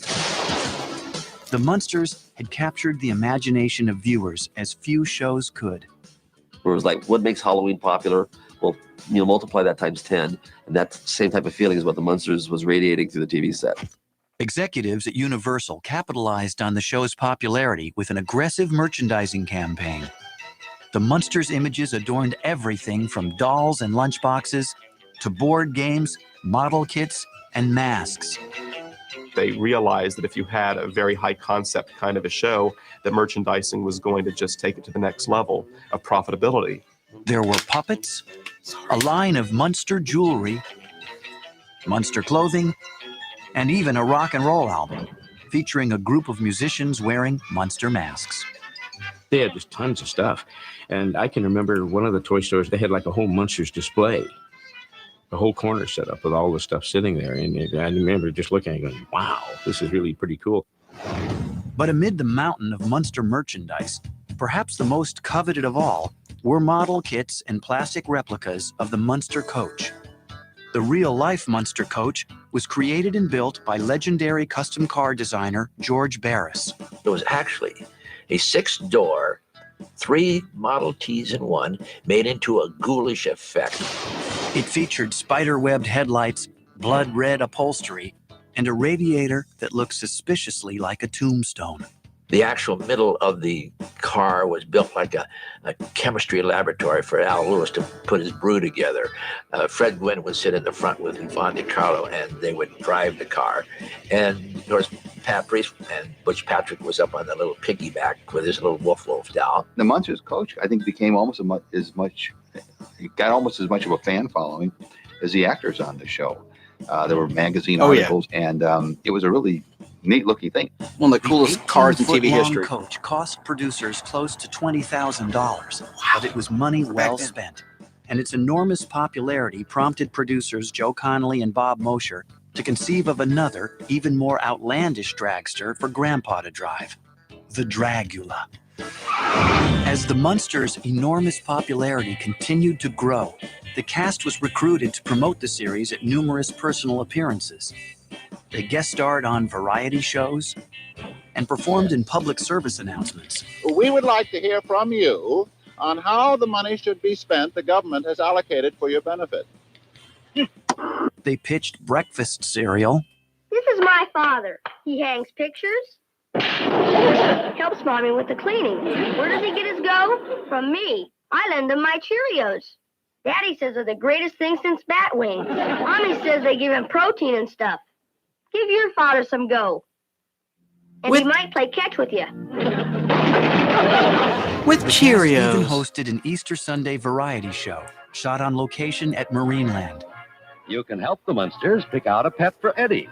Of course, Herman, Grandpa, and Lily insist on something lovable, like a shark. Watch the Munsters have a whale of a good time at Marineland Carnival. The Munsters seemed to be spending as much time promoting the show as they did making it. We would have sent them to the moon if we could have at the time. When you have a hit, you're very anxious to send them on the road, get them to do it. Seeing the Munsters in the gray-green flesh was just about every kid's dream. And when Universal Studios threw open its gates to visitors, the show's fans got their chance.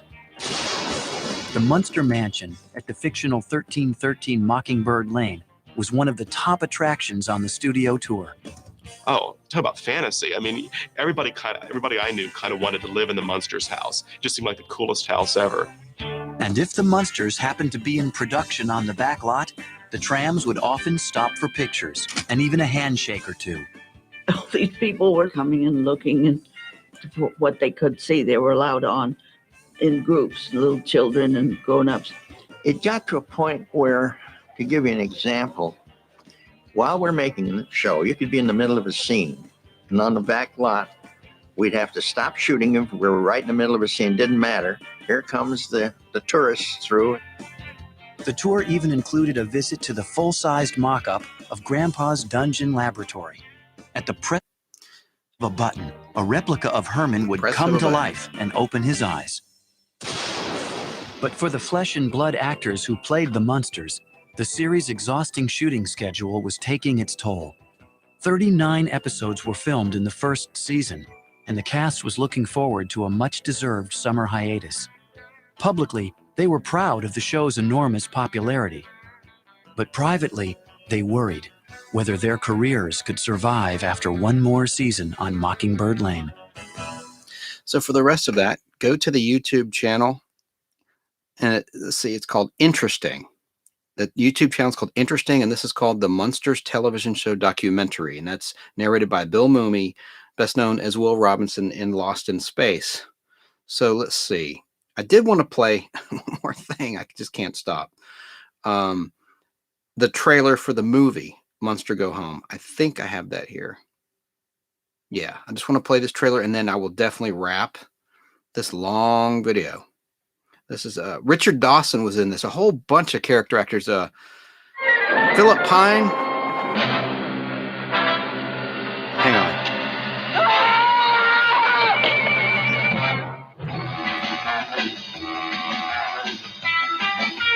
Scream with delight.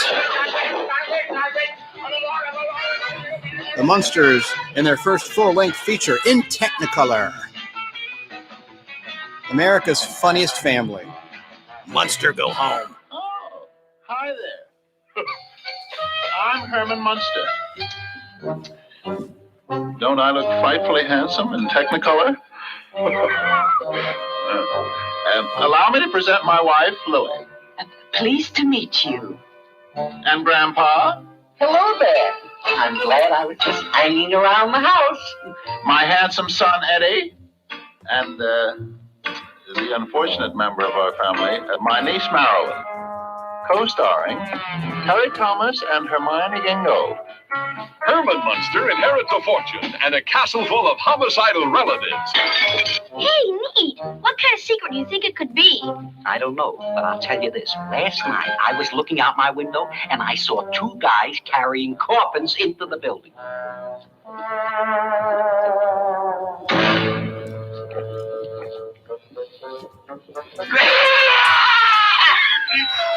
Oh, quiet, Father. I'm trying to think. Come on, Babs.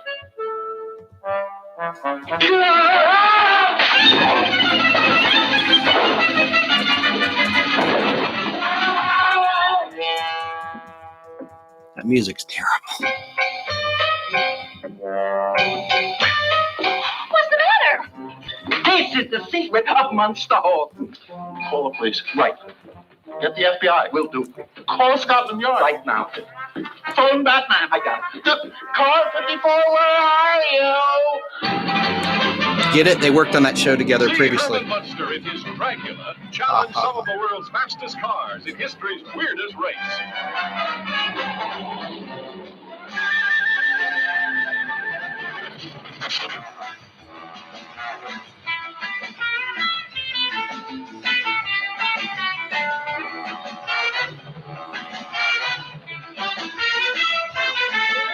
It's frightfully funny.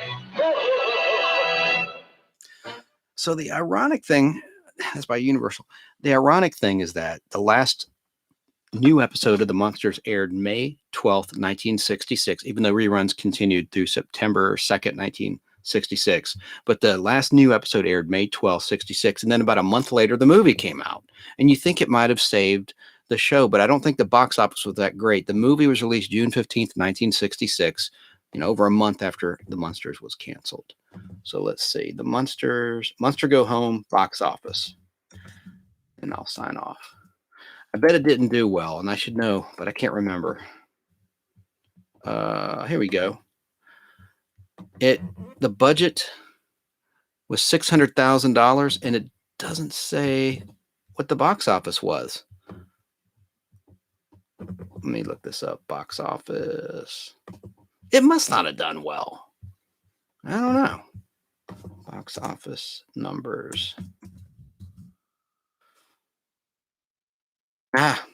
Can't find it. Oh well, I'll update on Sunday. And remember, Saturday I'll be with BK on the air, Barry King. I'm fading fast. I'm so tired. Barry King and Alan Sanders on WBHF this Saturday from 10 a.m. until noon. And my little segment's on at 11:35 in the morning. And it's on YouTube also. On YouTube. And the YouTube channel is BK on the air. So I'll see you there. And then see you Sunday at 3:30 Atlanta Eastern Daylight Time in the Nostalgic Podblast Facebook group. And then on fistfulofradio.com. Don't forget fistfulofradio.com, 2 to 5 p.m. Atlanta time, Saturdays and Sundays.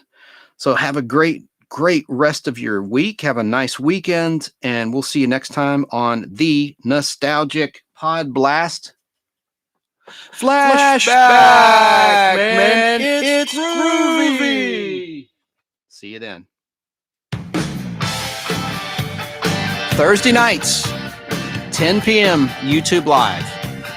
YouTube was good this time. It didn't crash on me, unlike the last 2 times. Thursdays, 10 p.m. Atlanta time. 3:30 p.m. Atlanta time. Facebook group, The Nostalgic Podblast. Subscribe and join the group, and we're giving away some prizes. Catch you later. Thanks for watching and listening. God bless.